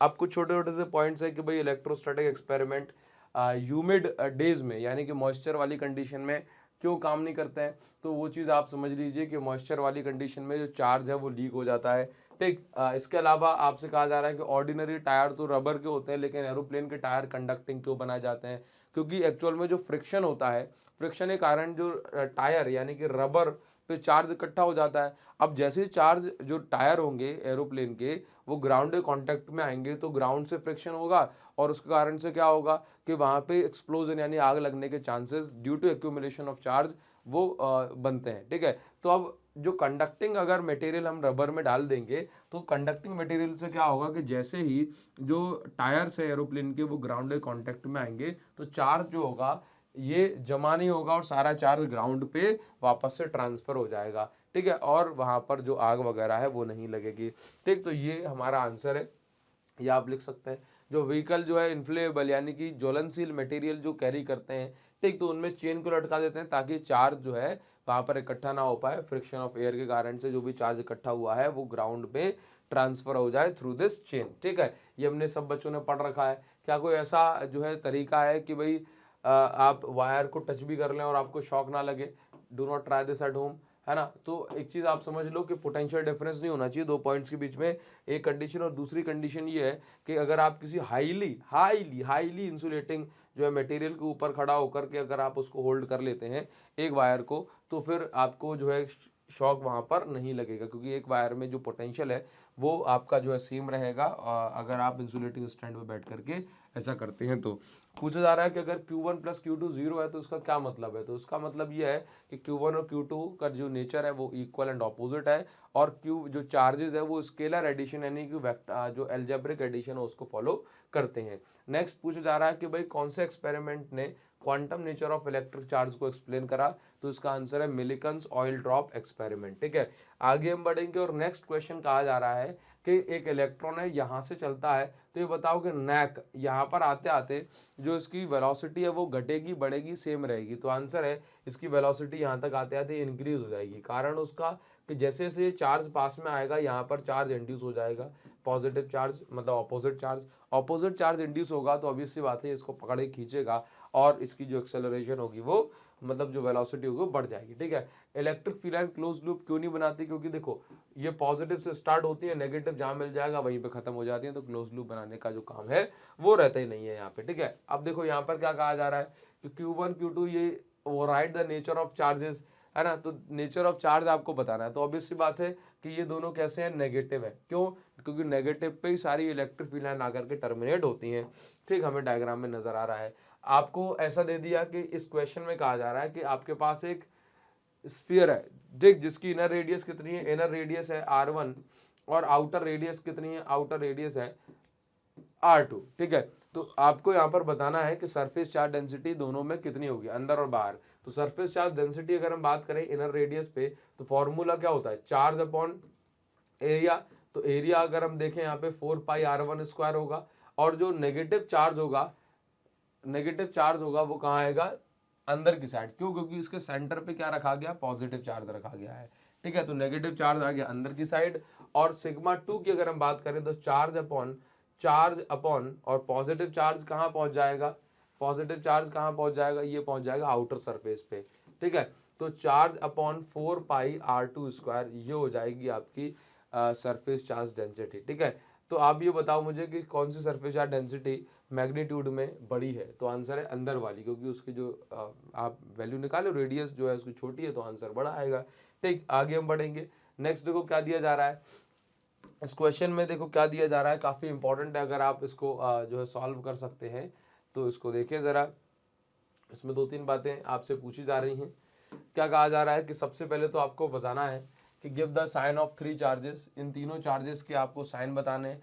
तो इतने तो हम समझदार हैं कि जो 1 और 2 जो चार्जेस हैं ये टूवर्ड पॉजिटिव प्लेट अट्रैक्ट हो रहे हैं, तो इसका मतलब ये नेगेटिव है। 1 और 2 कैसे हैं? 1, 2 कैसे चार्जेस हैं? नेगेटिव चार्ज है। ठीक है, और जो 3 नंबर का चार्ज है वो पॉजिटिव की नेगेटिव चार्ज प्लेट की ओर भाग रहा है, तो ये पॉजिटिव चार्ज हो गया। ठीक, आपको बताना है कि तीनों में से highest charge to mass ratio किसका है। तो अगर मैं आपको काम की बात बताऊं तो याद रखो एक नंबर में पूछा जाएगा आपसे कि चार्ज टू मास रेशियो जो है ये डिपेंड करता है किस में डिफ्लेक्शन ज़्यादा हुआ है। तो याद रखें कि जो थर्ड वाले चार्ज का जो डिफ्लेक्शन है ये सबसे ज़्यादा है। ठीक है, तो और y1 का डिफ्लेक्शन इससे कम दिख रहा है। और यहाँ पर आप इसको देखें तो यहाँ पर जो चार्ज टू मास रेशियो होगा ये थर्ड वाले का सबसे ज़्यादा होगा। ठीक है, 3 has highest charge to mass ratio. ठीक है, इस क्वेश्चन में बस आपसे यही जो है काम की बात पूछी जाएगी जो नहीं है। ठीक है, बाकी डेरिवेशन पॉइंट टाइप में आपसे इसको नहीं पूछा जाएगा। ठीक, तो ये चीज़ आप समझ लें, एक इंपॉर्टेंट पॉइंट है। आगे हम बढ़ेंगे और नेक्स्ट क्या दिया जा रहा है कि अगर आप एक डाइपोल को इलेक्ट्रिक फील्ड में 90 डिग्री घुमाते हैं तो कितना वर्क आपको करना पड़ेगा? फॉर्मूला होता है W is equal to PE 1 - cos theta. अगर डाइपोल में आपको इनिशियल एंगल नहीं दिया हुआ तो आप ये लगाएंगे, तो W is equal to PE 1 - cos 90 की वैल्यू 0 होती है, तो W इज इक्वल टू कितना आ जाएगा? P। अगर आप डाइपोल को 180 डिग्री घुमाते हैं तो W इज इक्वल टू आ जाएगा 2p। ठीक है, तो इसमें से क्या पूछा गया है, जितना पूछा है उसको अपन टिक कर देंगे pa। क्लियर, आगे हम बढ़ेंगे और नेक्स्ट क्वेश्चन देखो हमें क्या दिया जा रहा है, इक्विपोटेंशियल सरफेस के बारे में यहाँ पर क्या बातें कही जा रही हैं। तो इक्विपोटेंशियल सरफेस जो है ये मोर क्राउडेड होती हैं शार्प एजेस की ओर, मतलब शार्प एजेस जहाँ पर है वहाँ पे ये कैसी होगी, शार्प एजेस पे इलेक्ट्रिक फील्ड की इंटेंसिटी स्ट्रांग होती है, ज़्यादा होती है, तो वहाँ पर इक्विपोटेंशियल सरफेस कैसे होंगी, पास पास में होंगी। और क्या दिया है, ठीक है, और यहाँ पर ये जो ऑप्शन ए है वो भी आपका सही है, क्योंकि फिर से वही बात कि इलेक्ट्रिक फील्ड जहाँ पे ज़्यादा है, ज़्यादा स्ट्रॉन्गर है, वहाँ पे इक्विपोटेंशियल सरफेस पास पास में बनती हैं। तो इस प्रकार से यहाँ पर हमारा डी ऑप्शन जो होगा वो करेक्ट हो जाए, क्योंकि डी ऑप्शन कहता है कि आपका ए और बी दोनों अगर सही है तो आप ये लगाएं। ठीक, क्या इक्विपोटेंशियल सरफेस कभी भी इक्वली जो है स्पेस नहीं होती, होती हैं अगर पैरेलल मतलब यूनिफॉर्म इलेक्ट्रिक फील्ड हो तो। ठीक, यहाँ पर आपसे पूछा जा रहा है किस पॉइंट पे ये मैक्सिमम इक्विपोटेंशियल किस पॉइंट पे, देखो मतलब यह कह रहा है कि भाई कौन सी जगह पे मैक्सिमम पोटेंशियल वगैरह, कौन सी जगह पे मैक्सिमम फील्ड होगी, ये सारी चीज़ें आपको यहाँ पर स्टडी करना है। ऑल्दो मैंने इसको डिटेल में आपको पढ़ाया था पीवाई की सीरीज़ में, लेकिन आप एक बार इसको चेक करें, इनके स्टेटमेंट को पढ़ें क्या लिखा हुआ है। यहाँ पर ऐसे दे दिया गया कि ये हमारे पास अलग अलग पॉइंट है, इसको हमने नाम दिया बी। ठीक है, ये हमारे पास अंदर की साइड हो गया ये पॉइंट सी, और ये बाहर की साइड इसका जो पॉइंट हो गया ये एक ही जो है आप इसको रिंग मान सकते हैं, ये हो गया डी स्फीयर। ठीक है, तो आपको यहाँ पर क्या बताया जा रहा है, आप यहाँ पे समझिए, मैं आपको बता रहा हूँ कि जब भी ऐसा कॉन्फ़िगरेशन दिया हो तो ऐसे केस में आप याद रखें कि जो इलेक्ट्रिक फील्ड और इलेक्ट्रिक पोटेंशियल ये दोनों ही मैक्सिमम होंगे कहाँ पर, ये दोनों ही मैक्सिमम होंगे इस बी पॉइंट पे, इस अंदर वाले स्फीयर पे। ठीक है, तो ये चीज़ आप यहाँ पर जो है ध्यान रखेंगे, इलेक्ट्रिक फील्ड और इलेक्ट्रिक पोटेंशियल दोनों ही इस जगह पे मैक्सिमम होंगे, क्योंकि ये टर्म 1 और सैंपल पेपर क्वेश्चन ये 2021 में पूछा गया, तो दोबारा से सेम काइंड ऑफ क्वेश्चन आने के चांसेस बनते हैं। ठीक है, नेक्स्ट, अगर कहीं पर जो है कहीं पर कलेक्शन ऑफ चार्जेस, यानी कई सारे इकट्ठे चार्जेस रखे हैं जिनका नेट सम 0 अगर नहीं है, तो वहां पर इक्विपोटेंशियल सरफेस कैसी होगी, आंसर है वहां पर इक्विपोटेंशियल सरफेस जो बनेगी ये स्फेरिकल बनेगी due to collection of charges. ठीक है, आगे हम बढ़ेंगे, क्या दिया जा रहा है कि वर्क डन, अगर हम इक्विपोटेंशियल सरफेस पे एक पॉइंट से दूसरे पॉइंट तक मूव करते हैं तो कितना वर्क हमें करना पड़ता है, आंसर है हमें 0 वर्क करना पड़ता है, कोई वर्क नहीं करना पड़ता, क्योंकि equipotential surface carrying point of potential same होता है। ठीक है, इसके बाद क्या दिया जा रहा है कि the electric potential on the axis, अगर एक्सिस पे हम बात करें तो इलेक्ट्रिक पोटेंशियल डायपोल के एक्सिस पे अगर पोटेंशियल जो है ये कितना है भाई, ये v है, तो इक्वेटोरियल लाइन पे कितना होगा, आंसर इक्वेटोरियल पॉइंट पे electric potential due to dipole 0 होता है। ठीक है, चलिए नेक्स्ट आपको क्या दिया जा रहा है कि अगर आप एक यूनिट पॉजिटिव चार्ज को एक पॉइंट से दूसरे पॉइंट पर ले जाते हैं तो आपको कोई वर्क नहीं करना पड़ता इक्विपोटेंशियल सरफेस पर। क्लियर है, अगर पूछ लिया जाए क्यों नहीं करना पड़ता, तो देखो इक्विपोटेंशियल सरफेस के इस पॉइंट का पोटेंशियल भी v है और इस पॉइंट का पोटेंशियल भी v है, तो यहाँ पर जो चेंज इन पोटेंशियल है, पोटेंशियल डिफरेंस कितना हुआ, 0 हुआ। ठीक, तो अगर मैं वर्क निकालूंगा तो डेल v इंटू जिस चार्ज को आप मूव करा रहे हो आप उसको लेकर के जाएं। ठीक है, तो आप यहाँ पर जो है w इज इक्वल टू 0 पाएंगे। क्लियर, आगे बढ़ेंगे, क्या लिखा हुआ है, shape of equipotential surface for uniform electric field is, uniform electric field के लिए इक्विपोटेंशियल सरफेस का शेप कैसा होता है, तो उसका शेप जो होता है वो होता है प्लेन। कैसा होता है, प्लेन सरफेस के फॉर्म में ये होती हैं, और ये इक्विडिस्टेंट यानी कि बराबर जो है गैप में होती हैं। क्लियर, चलिए अगर नॉन यूनिफॉर्म इलेक्ट्रिक फील्ड होगी तो क्राउडेड होगी स्ट्रॉन्ग रीजन में। ठीक है, चलिए आगे क्या दिया जा रहा है कि अगर एक इलेक्ट्रॉन दूसरे इलेक्ट्रॉन की ओर भागता है, in bringing electron towards another electron, electrostatic potential energy of system क्या होगा, देखो अगर एक इलेक्ट्रॉन और एक प्रोटॉन साथ में रह रहे हैं तो इनकी जो पोटेंशियल एनर्जी होगी के Q1 Q2 अपॉन R से, ये कैसी होगी, ये नेगेटिव होगी। कैसी होगी, नेगेटिव। ठीक, ये नेगेटिव होगी, तो पोटेंशियल एनर्जी ऑब्वियस सी बात है नेगेटिव जो है ये पॉजिटिव कंपैरिजन में कैसी है, कम है। ठीक, तो ये आप ऐसा बोले जब एक नेगेटिव यानी कि एक इलेक्ट्रॉन दूसरे इलेक्ट्रॉन पास में आ जाएगा तो पोटेंशियल एनर्जी कैसी होगी, ये पॉजिटिव हो जाएगी, और पॉजिटिव का मतलब है उसका जो मैग्नीट्यूड है वो इंक्रीज हो जाएगा। ठीक, the electric potential as a function of this, मतलब अगर आपको इस टाइप से क्वेश्चन मिल जाए, ये मैंने कम से कम 10 बार करा दिया होगा इस साल आपको क्वेश्चन, तो आपको इलेक्ट्रिक फील्ड वर्सेस डिस्टेंस का ग्राफ अगर ड्रॉ करना है तो E is equal to dV upon dx से आप ऐसा ग्राफ बना सकते हैं। ठीक है, इसको लाइन से मिला देना। ठीक, ये इस टाइप का ग्राफ आप यहाँ पर बना देंगे। ठीक है, और यही चीज आपसे पूछी जाएगी। कई बार मैंने करा दिया तो मैं बहुत ज्यादा इस पे दिमाग नहीं लगाऊंगा। ठीक, in bringing electron towards another electron, ये हम कर चुके हैं अभी। ठीक है, आगे बढ़ेंगे। 1 मिनट, कुछ और तो नहीं दिया गया है। ठीक, यही सेम क्वेश्चन दिया गया है। ठीक है, some charge is being given to conductor, यदि कंडक्टर को चार्ज दिया जा रहा है तो जो पोटेंशियल होगा ये कहाँ पर कैसा होगा, ये चीज आपको बताना है। अब यहाँ पर ये तो नहीं बताया कि चार्ज कैसा दिया जा रहा है, नेगेटिव के पॉजिटिव, क्लियर, और हर एक पॉइंट में मैक्सिमम दिया हुआ है। तो आपको बताना है कि ये पोटेंशियल जो होगा वो कहाँ पर जो है कैसा होगा। तो देखो, पोटेंशियल जो होगा ये सरफेस पे मैक्सिमम होगा। कैसा होगा, सरफेस पर मैक्सिमम। ठीक है, remain same through out the conductor. देखो, तो यहाँ पर क्या कंडीशन बन रही है, maximum somewhere between surface and conductor. देखो, तो मैं ऐसा बोल सकता हूँ कि जो पोटेंशियल है ये सरफेस पे मैक्सिमम होता है, ये बात बिल्कुल सही है। लेकिन उससे भी ज़्यादा सही बात ये है कि ये, जैसे ये मेरे पास एक स्फेरिकल कंडक्टर है, तो अगर यहाँ का पोटेंशियल 10 वोल्ट है, यहाँ का पोटेंशियल 10 वोल्ट है, तो यहाँ का पोटेंशियल, सरफेस का पोटेंशियल भी 10 वोल्ट होगा। मतलब सरफेस में मैक्सिमम है, ये बात तो सही है, लेकिन उससे भी सही बात है कि हर एक पॉइंट पे ये मैक्सिमम है। तो मैं इसको ऐसा बोलूंगा, remain same through out the conductor, क्योंकि सरफेस पे ही सिर्फ मैक्सिमम नहीं है, अंदर भी मैक्सिमम है। ठीक है, तो ये चीज आपकी करेक्ट हो जाएगी। क्लियर, चलिए आगे हम बढ़ेंगे। नेक्स्ट क्वेश्चन क्या दिया जा रहा है, एक बार देखते हैं। देखो, यहाँ पर पूछा जा रहा है कि भाई इस पर्टिकुलर पॉइंट पे पोटेंशियल कितना होगा। तो पोटेंशियल का फॉर्मूला क्या है, के क्यू बाय डिस्टेंस, के क्यू बाय डिस्टेंस। तो के क्यू बाय डिस्टेंस, सभी जो चार्जेस की डिस्टेंस यहाँ से बराबर है और सभी का जो मैग्नीट्यूड है वो इक्वल एंड ऑपोजिट है यहाँ पर, तो पोटेंशियल जो है इनका सबका निकल के आ जाएगा 0। इस टाइप के क्वेश्चन भी एक नंबर में पूछे जा सकते हैं। अगला क्वेश्चन देखो क्या दिया जा रहा है कि electric field strength eight A point is 0। Electric field strength किसी पर्टिकुलर पॉइंट पे 0 है, तो आप क्या बोल सकते हैं कि क्या उस जगह पे जो पोटेंशियल है वो भी 0 होगा। आंसर है नहीं। ठीक है, नो नो, बिकॉज आप ये देखो कि electric field inside sphere, electric field inside sphere या कंडक्टर में बोलूं, कंडक्टर के अंदर इलेक्ट्रिक फील्ड बताओ जरा कैसी होती है, 0 होती है। लेकिन पोटेंशियल कैसा होता है, पोटेंशियल वहां पे मैक्सिमम होता है, तो आप ऐसा नहीं बोल सकते। ठीक है, ये काफी इंपॉर्टेंट पॉइंट है।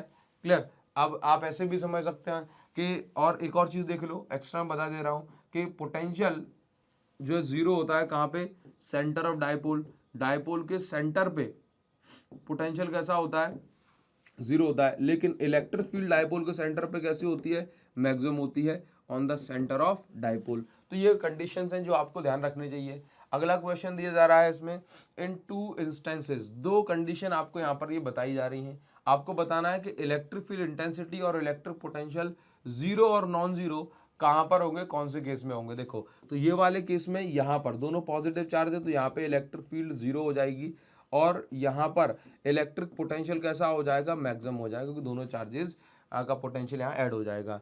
यहाँ पर देखो पोटेंशियल जो होगा ये 0 हो जाएगा इक्वल एंड अपोजिट चार्जेस के लिए, और यहाँ पर इलेक्ट्रिक फील्ड जो होगी मैक्सिमम हो जाएगी। यानी कि दूसरा वाला जो केस मैंने आपको बता दिया, ये कंडीशन यहाँ पर अप्लाई हो जाती है। चलिए आगे हम बढ़ेंगे। नेक्स्ट देखो आपको क्या बताया जा रहा है, ये आपके लिए ग्राफ जो है ये बनाया गया है, और जब मैंने ग्राफ आपको पढ़ाए थे तो भी आपको समझाया था कि ये ग्राफ किसके लिए है। तो ये ग्राफ एक्चुअल में आपके नॉन कंडक्टिंग स्फीयर के लिए है, पोटेंशियल वर्सेस डिस्टेंस ग्राफ है।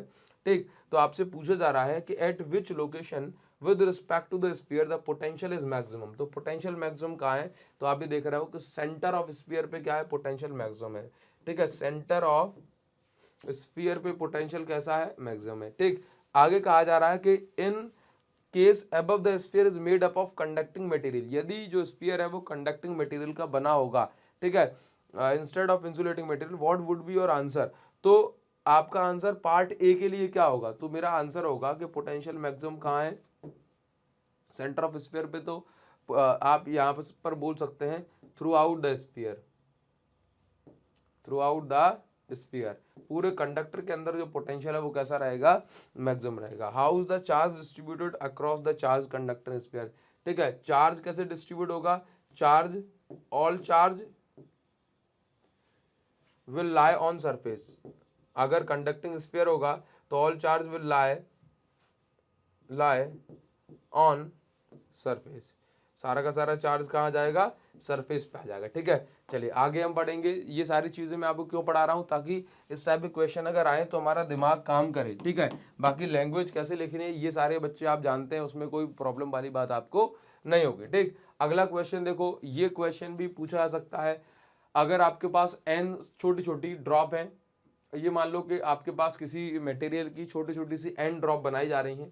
ठीक है, और आपने उन n ड्रॉप को और हर एक ड्रॉप का जो पोटेंशियल है वो कितना है, v है। ऐसा मान लो कि हर एक ड्रॉप की रेडियस क्या है, स्मॉल r है। तो स्मॉल ड्रॉप का पोटेंशियल कितना मान लिया, स्मॉल ड्रॉप का पोटेंशियल कितना मान लिया आपने, v मान लिया। फॉर्मूला हो जाएगा k, मान लो कि उस पर चार्ज है q, और जो है उसकी जो रेडियस है वो क्या है, स्मॉल r। अब एक्चुअल में आपको नया पोटेंशियल निकालना है लार्ज ड्रॉप का, तो v डैश आपको निकालना है, कितना होगा। देखो बड़ी सिंपल सी बात है, मैं ऐसा बोल सकता हूँ कि जब आप कई सारे ड्रॉप को मिला देंगे तो होगा क्या, कि मैं ऐसा बोल देता हूँ कि लेट से जो वॉल्यूम है, एन ड्रॉप का वॉल्यूम बराबर हो जाए किसका, एक ड्रॉप के बराबर। तो वॉल्यूम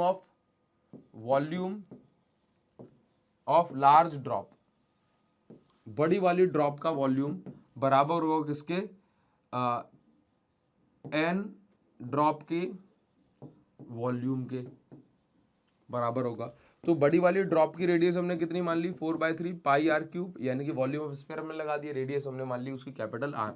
ठीक है, और यहाँ पर रेडियस कितनी हो जाएगी, 4/3 पाई स्मॉल आर का क्यूब। ठीक है, तो जब हम इसको कैंसिल करेंगे तो ये अपने पास कुछ ऐसा हो जाएगा। ठीक, तो आर की वैल्यू जो आ जाएगी ये आ जाएगी n की पावर 1/3 और ये स्मॉल आर। ठीक है, क्योंकि क्यूब हटेगा तो यहाँ पर इस तरीके से ये एक्ट करेगा।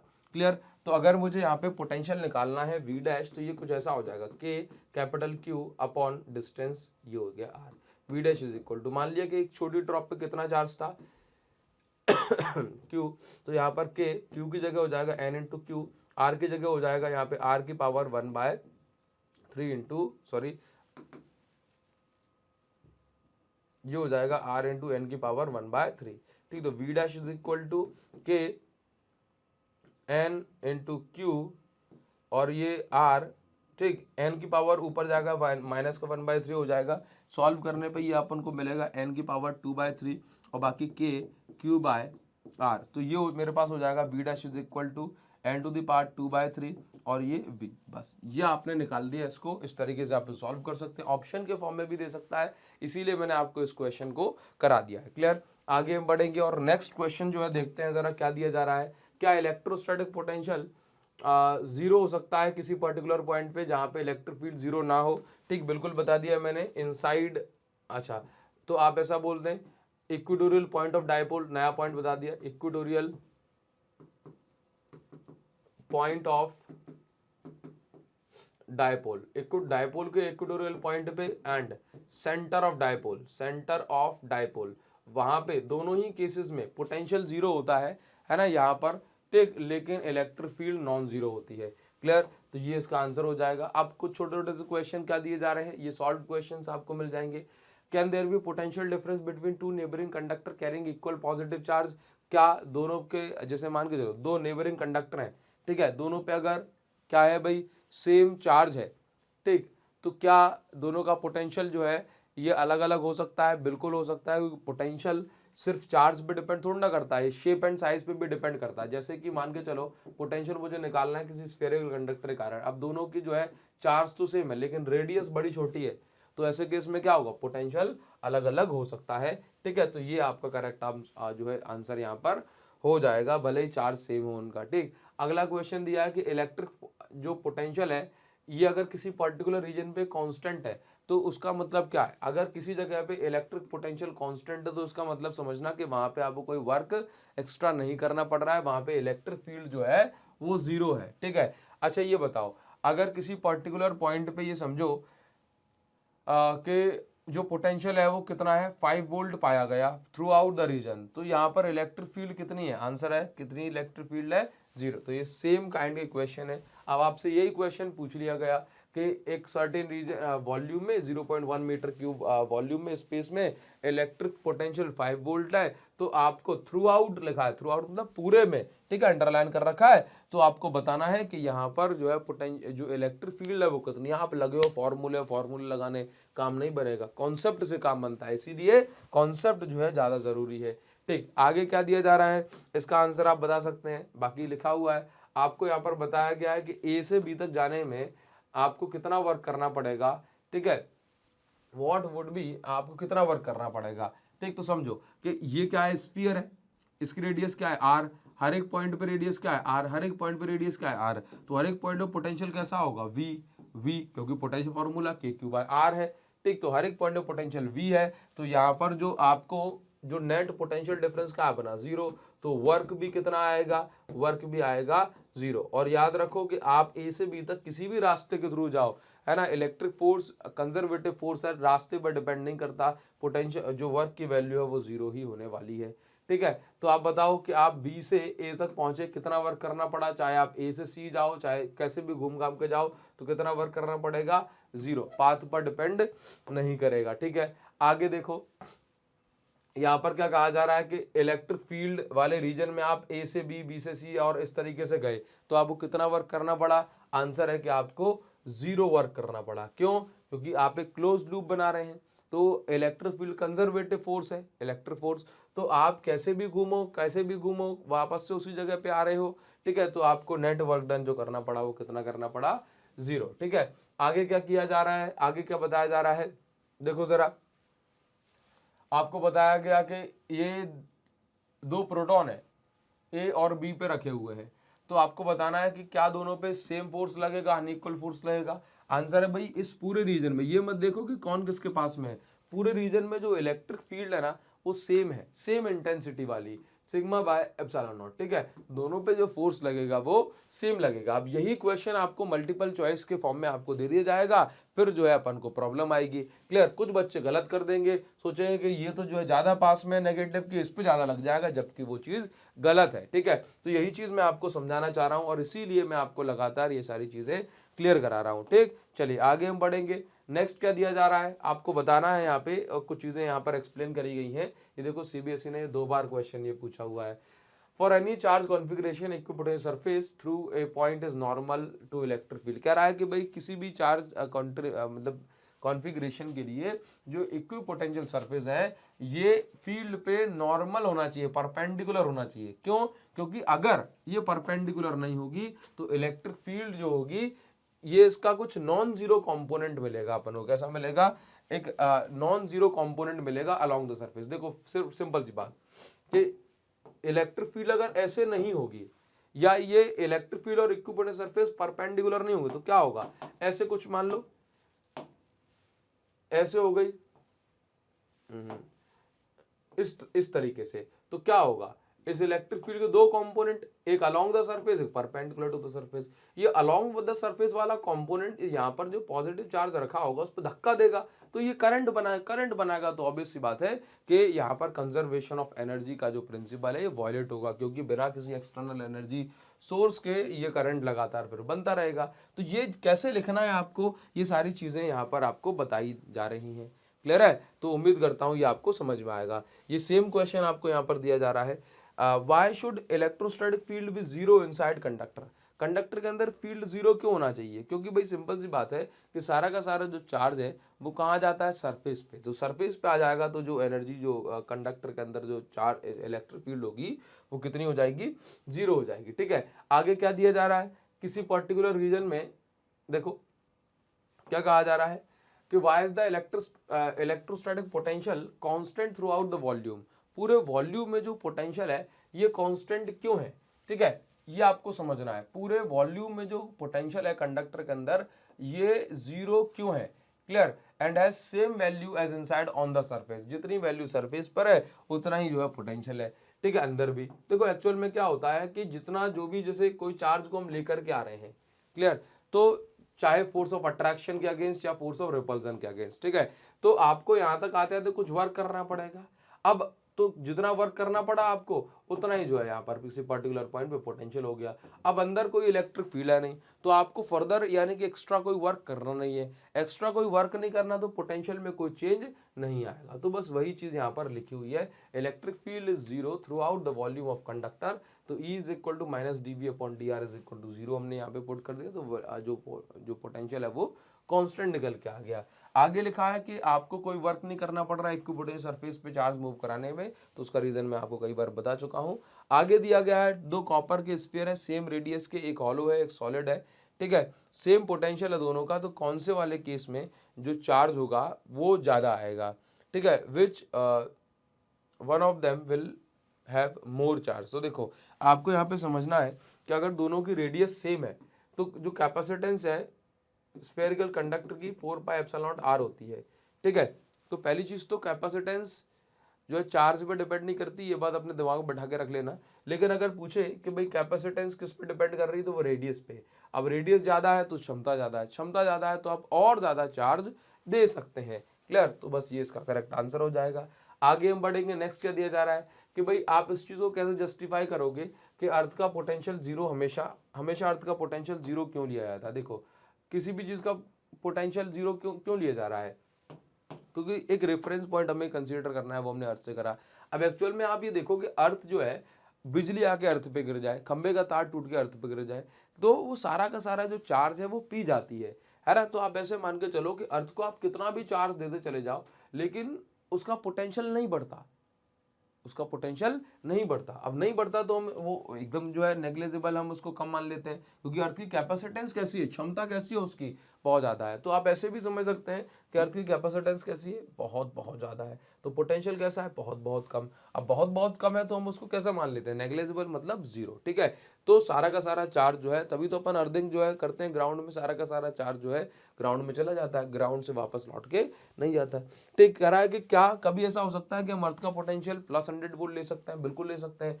और अगर ऐसा करेंगे तो क्या चेंज आएगा, अगर आपने अर्थ का पोटेंशियल 0 वोल्ट की जगह प्लस 100 वोल्ट ले लिया तो जो भी आप कैलकुलेशन करते हैं उसमें 100 वोल्ट का जो है अंतर हमेशा जो है चेंज हमेशा आ जाएगा।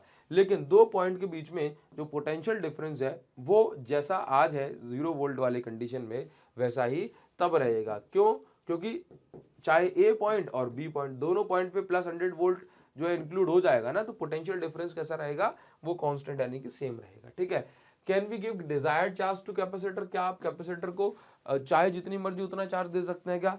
आंसर है देखो मैं आपको दोनों केसेस बता देता हूं कि आप एक्चुअल में अगर मन चाह चार्ज देंगे तो एक पर्टिकुलर पॉइंट ऐसा आ जाएगा कि जो डाइलेक्ट्रिक आपने भरा है उसकी डाइलेक्ट्रिक स्ट्रेंथ जो होगी वो वीक हो जाएगी, और उसके बाद यानी डाइलेक्ट्रिक स्ट्रेंथ के आगे जो फील्ड की स्ट्रेंथ पहुंचेगी तो इंसुलेशन ब्रेक हो जाएगी, और यहाँ पर क्या होगा कि करंट जो है फ्लो यानी चार्ज लीक होना स्टार्ट हो जाएगा। लेकिन अगर आप किसी भी कैपेसिटर के बीच में वैक्यूम, परफेक्टली वैक्यूम अगर क्रिएट कर सकते हैं तो आप उसको डिजायर्ड वैल्यू ऑफ चार्ज दे सकते हैं। उसके अकॉर्डिंग फिर आपको जो सोर्स भी है वो भी पावरफुल लेना पड़ेगा, अदरवाइज रिपल्सन हो जाएगा, ठीक है। तो अगर आप सिंपल आंसर याद रखना चाहें तो याद रखें कि आप उसको मनचाहा चार्ज नहीं दे सकते, क्योंकि एक पर्टिकुलर वैल्यू से अगर आप ज्यादा चार्ज देंगे तो जो आसपास की जो एयर होगी वो आयनाइज हो जाएगी स्ट्रॉन्ग इलेक्ट्रिक फील्ड के कारण। व्हाट हैपन्स, क्या होगा यदि कैपेसिटर की जो प्लेट है उसको एक कंडक्टर वायर से कनेक्ट कर दें तो कैपेसिटर इमीडिएटली जो है क्या हो जाएगा, डिस्चार्ज हो जाएगा, सारी एनर्जी हीट के फॉर्म में ट्रांसफर हो जाएगी, क्योंकि चार्जेस प्लस टू माइनस भागते हैं, ठीक है। आगे हम बढ़ेंगे, इलेक्ट्रिक फील्ड जो है डाइलेक्ट्रिक ऐड करने से क्यों जो है वीक हो जाती है, तो याद रखना due to polarisation, due to polarisation, ठीक है। डाइलेक्ट्रिक मटेरियल के अंदर पोलराइजेशन होता है in opposite to main electric field, main electric field के ऑपोजिट डायरेक्शन में इसमें पोलराइजेशन है, पोल्स बनने लगते हैं, ठीक है। इसलिए यहाँ पर जो net electric field dielectric insert करने से वो क्या हो जाती है, घट जाती है, ठीक है। अच्छा, तो यहाँ पर हमने सारी चीजें लिख रखी हैं, ठीक। उसके बाद नेक्स्ट क्या दिया जा रहा है, यदि कोई मैन जो है इंसुलेटिंग मेटल केज के अंदर है तो उसको कोई भी शॉक नहीं लगेगा, क्योंकि सारा का सारा चार्ज जो होगा वो कहाँ जाएगा, उसकी सरफेस पे आ जाएगा, मेटेलिक केज की सरफेस पे आ जाएगा, ठीक है। तो ये चीज आपको समझ के रखना है, ठीक। आगे हम बढ़ेंगे, नेक्स्ट आपको क्या दिया जा रहा है, नेक्स्ट आपको यहाँ पर मिल रहा है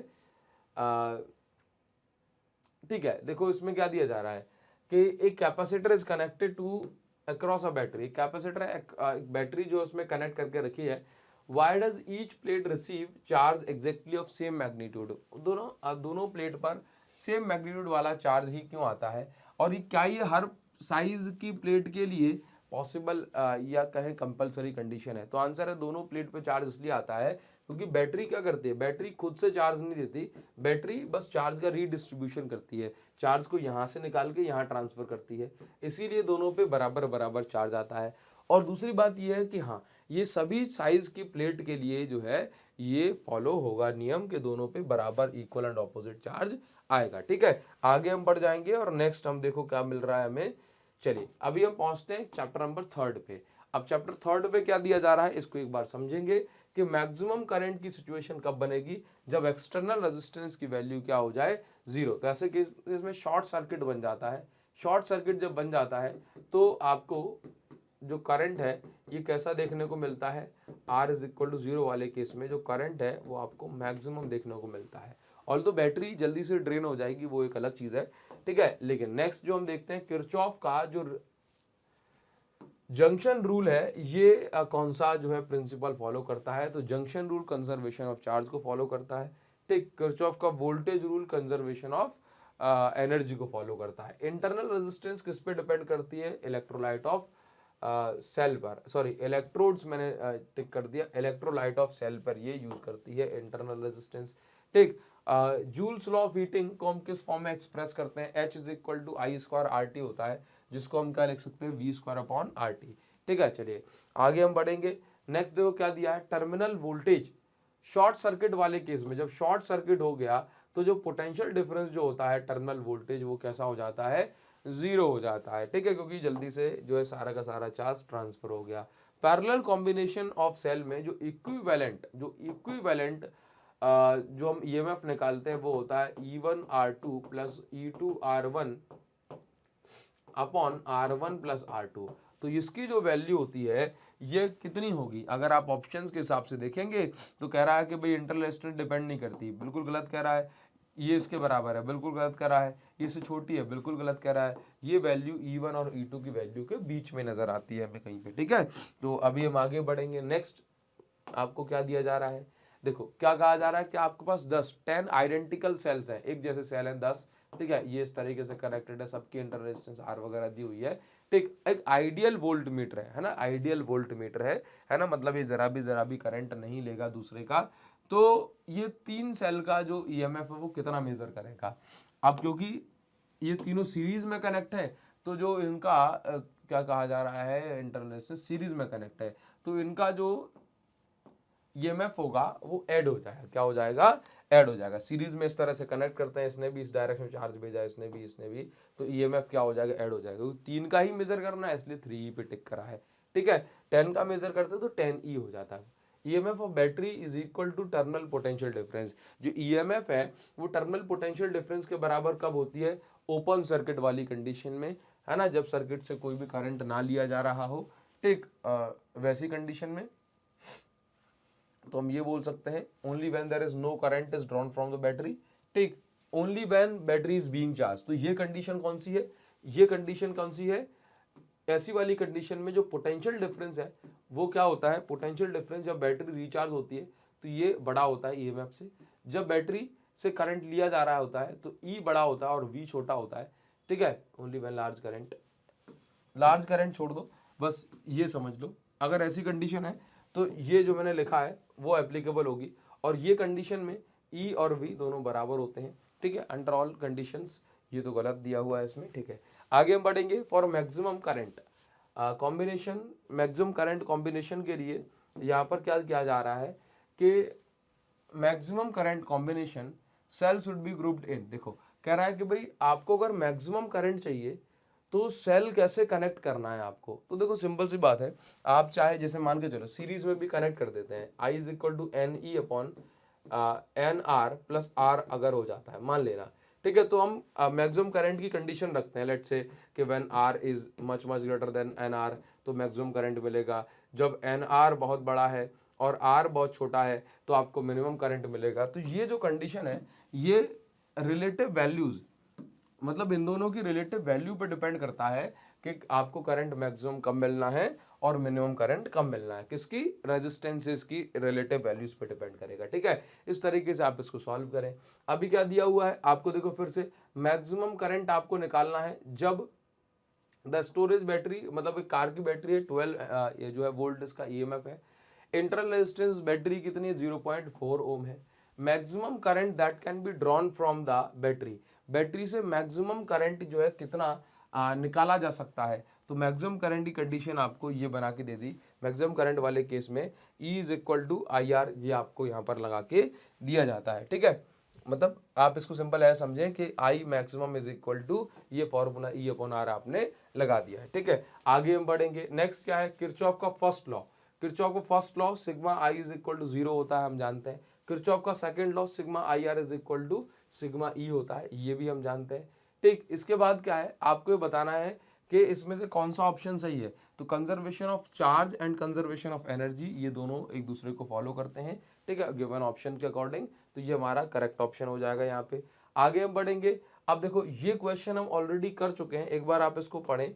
ठीक, सीबीएसई टर्म 1 2021 में ये पूछा गया है।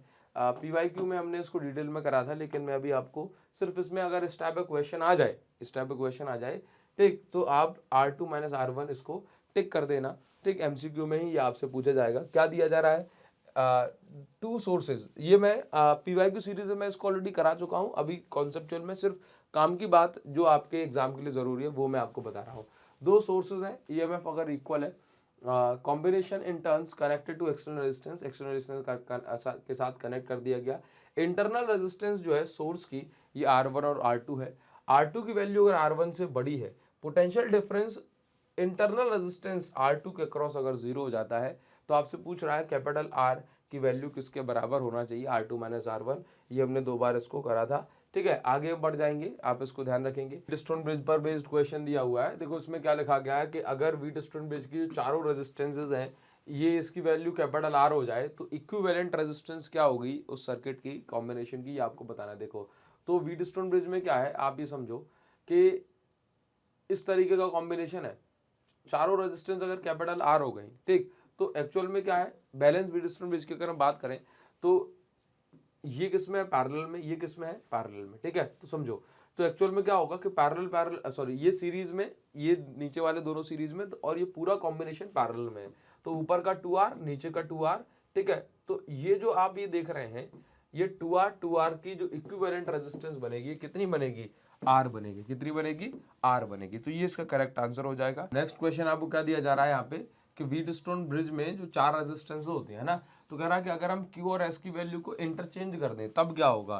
तो देखो, अगर आप P by Q is equal to R by S, यानी कि P बाय क्यू का जो रेशियो है ये R बाय एस के रेशियो के बराबर होता है। अगर आप ऐसा कह रहे हो कि अगर आपने Q और S की वैल्यू को इंटरचेंज कर दिया, या आप कोई भी वैल्यू को इंटरचेंज करो, तो ऑब्वियस सी बात है कि ये जो कॉम्बिनेशन है, ये बैलेंस ब्रिज का कॉम्बिनेशन नहीं रहेगा, ये बैलेंस ब्रिज की कंडीशन नहीं है।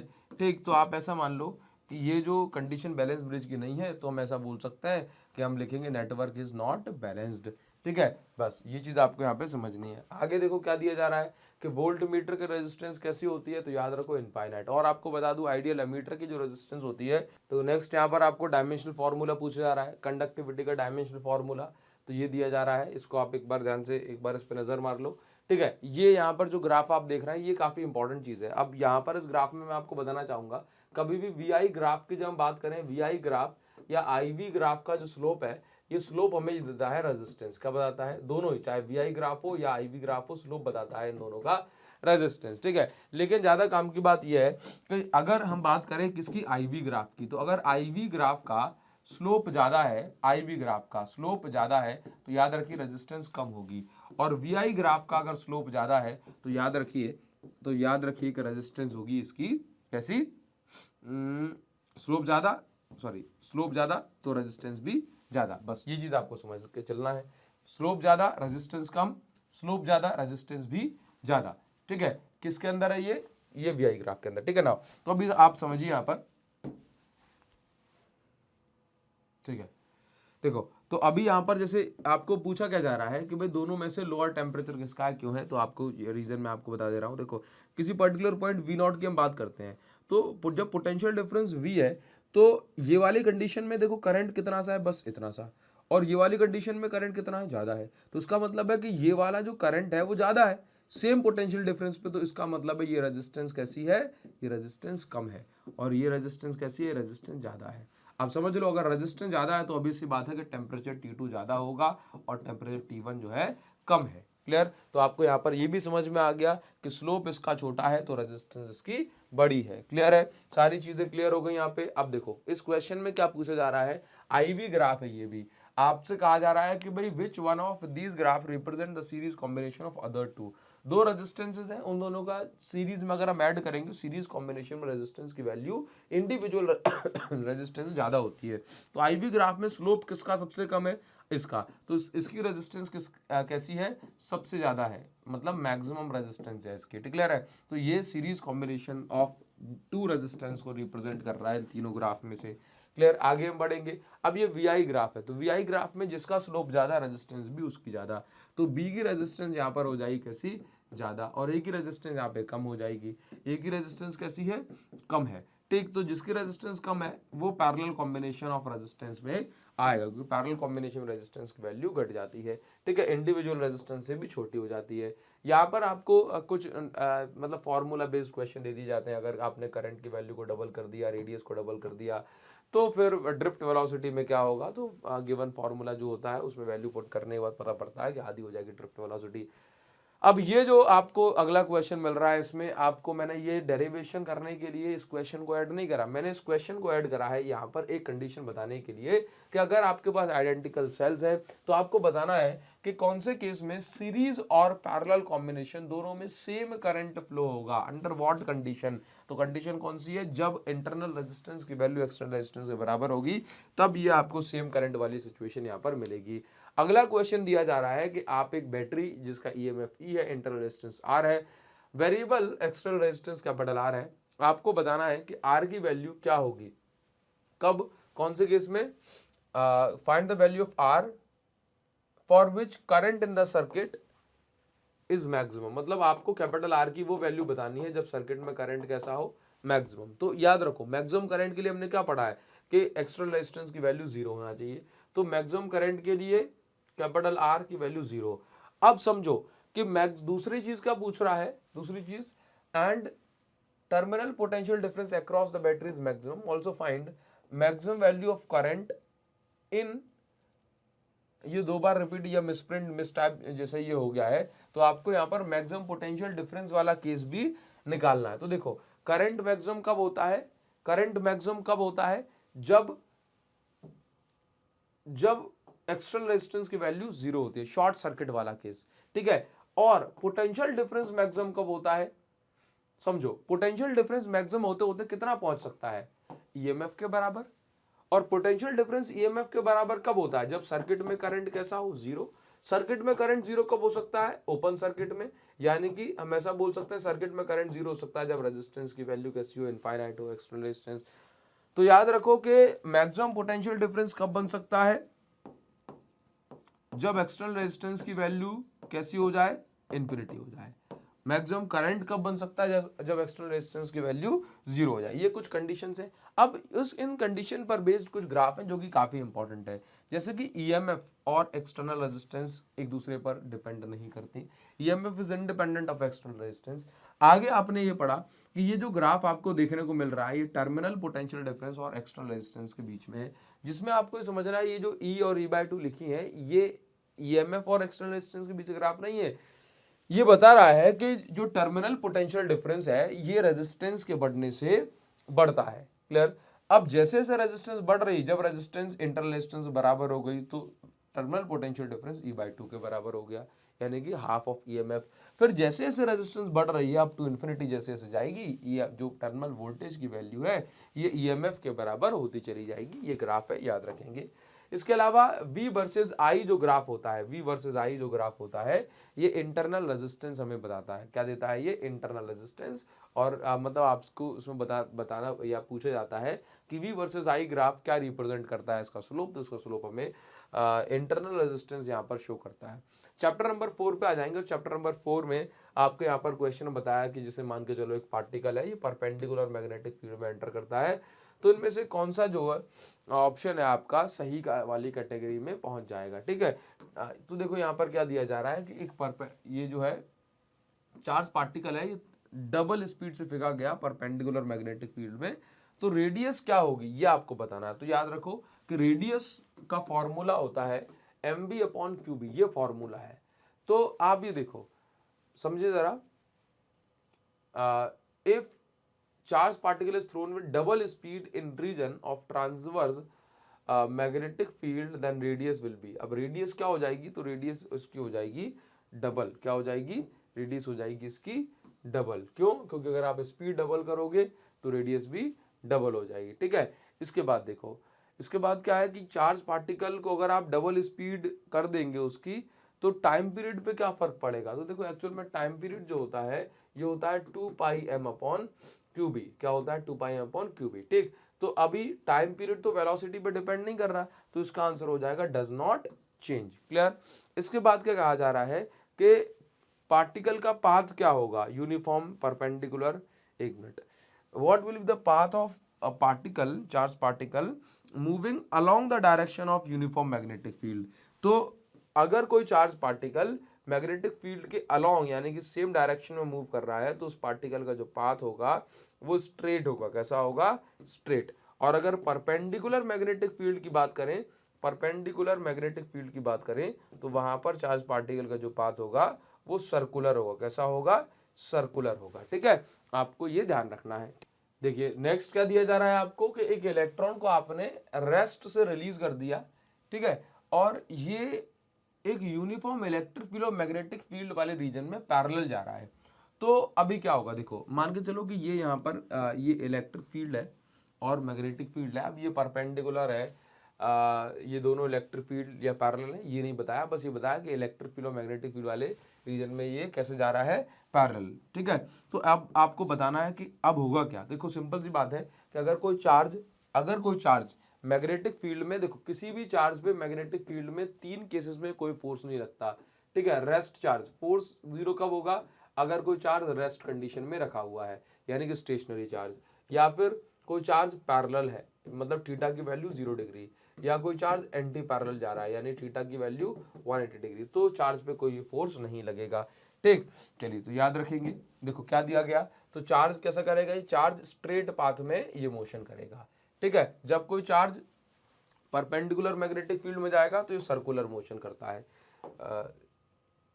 ठीक है, आगे हम बढ़ेंगे। देखो नेक्स्ट क्या दिया जा रहा है, जब कोई चार्ज पार्टिकल मैग्नेटिक फील्ड में एंटर करेगा तो चार्ज पार्टिकल के बारे में कौन सी बात यहाँ पर सही है, तो वो चीज हमें बतानी है कि if a charge particle enters magnetic field then it will, तो क्या होगा भाई, always experience force by magnetic field, हमेशा तो फोर्स एक्सपीरियंस नहीं करेगा। रेस्ट चार्ज वाले केस में, पैरेलल एंटी पैरेलल केस में इस पे कोई फोर्स नहीं लगेगा, कभी भी इस पे फोर्स नहीं लगेगा, ये भी गलत है। Experience force if it is moving at right angle, ठीक है, ये वाला पॉइंट सही है। एक्सपीरियंस फोर्स इट इज, ये वाला पॉइंट गलत है, तो यहाँ पर सी ऑप्शन आपका सही हो जाएगा। ठीक, आगे हम बढ़ेंगे। अब नेक्स्ट क्वेश्चन हमें देखो क्या दिया जा रहा है, इसमें पूछा है कि अगर कोई charge combined electric field magnetic field में मोशन करता है तो उस पर नेट फोर्स कितना लगेगा, जिसको हम बोलते हैं लॉरेंट्ज फोर्स। तो ये हमारा करेक्ट ऑप्शन हो जाएगा। इसमें जो सीक्वेंस है क्यू वी बी का, उसको आप ध्यान रखेंगे।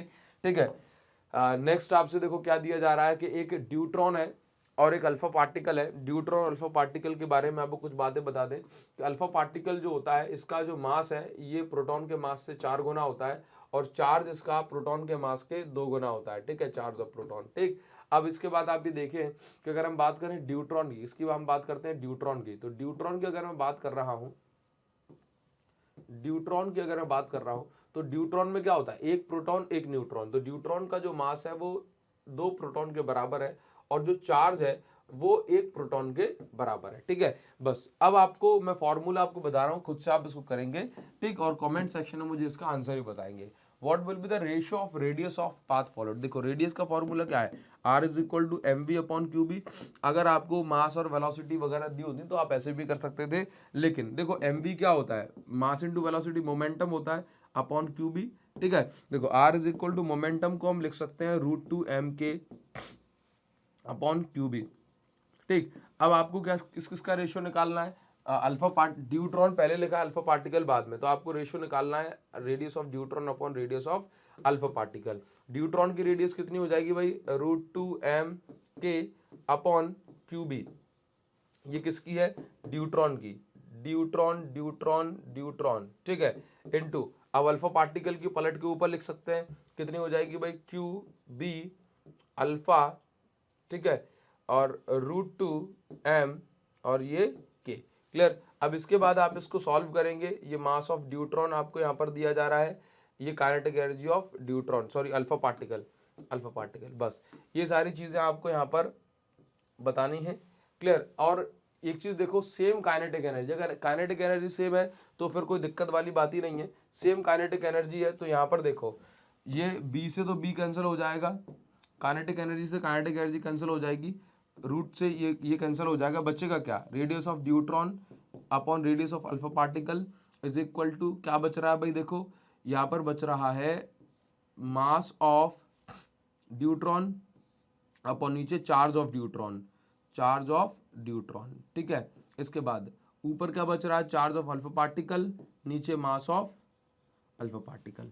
फर्दर सॉल्व करेंगे, अब आपको पता है कि इसकी जगह हम क्या लिखेंगे, √2mp, इसकी जगह चार्ज ऑफ अल्फा जो है ड्यूट्रॉन की जगह ओनली चार्ज ऑफ प्रोटॉन, ठीक है। इसकी जगह क्या लिखेंगे, 2 times of charge of proton alpha की जगह, और इसकी जगह लिखेंगे √4 टाइम्स ऑफ, ठीक है, इतना। अब आप इसको फर्दर सॉल्व करेंगे, क्यूपी से क्यूबी कटेगा, ठीक, यहाँ पे बचेगा √mp से √mp कटेगा, ऊपर बचेगा 2√2 और नीचे बचेगा ओनली √4 का वैल्यू 2, तो यहाँ पे आंसर कितना आ जाएगा, √2। इस प्रकार से आप इसको फर्दर सॉल्व कर देंगे, ठीक है, ये आपका खत्म हो जाएगा। आप इसका स्क्रीनशॉट भी ले सकते हैं, इस टाइप से आप क्वेश्चन को सॉल्व करा करें। आगे बढ़ेंगे, नेक्स्ट क्या दिया हुआ है कि अगर कोई charge particle uniform magnetic field में जा रहा है, ठीक, तो इस पे जो कौन सी कंडीशन सही लगेगी, इस पे बस ये आपको बताना है। तो कोई चार्ज पार्टिकल जब यूनिफॉर्म मैग्नेटिक फील्ड में जा रहा है तो क्या उस पर 0 फोर्स लगेगा, यदि मैग्नेटिक फील्ड और ये परपेंडिकुलर, नहीं, मैक्सिमम फोर्स लगेगा। हाँ, ये वाली कंडीशन 0 होगी कि अगर V और B पैरेलल हैं तो इस पे 0 फोर्स लगेगा, ठीक है, हमेशा 0 और नेवर 0, ये कंडीशन गलत है, ठीक। आगे देखो क्या दिया जा रहा है आपको, नेक्स्ट क्वेश्चन दिया गया कि एक charge particle east to west, मतलब एक चार्ज पार्टिकल ईस्ट में जा रहा है, पॉजिटिव चार्ज है, और यूनिफॉर्म मैग्नेटिक फील्ड में एंटर कर जाता है, ठीक है, और यूनिफॉर्म मैग्नेटिक फील्ड कहाँ है, ऊपर की साइड है।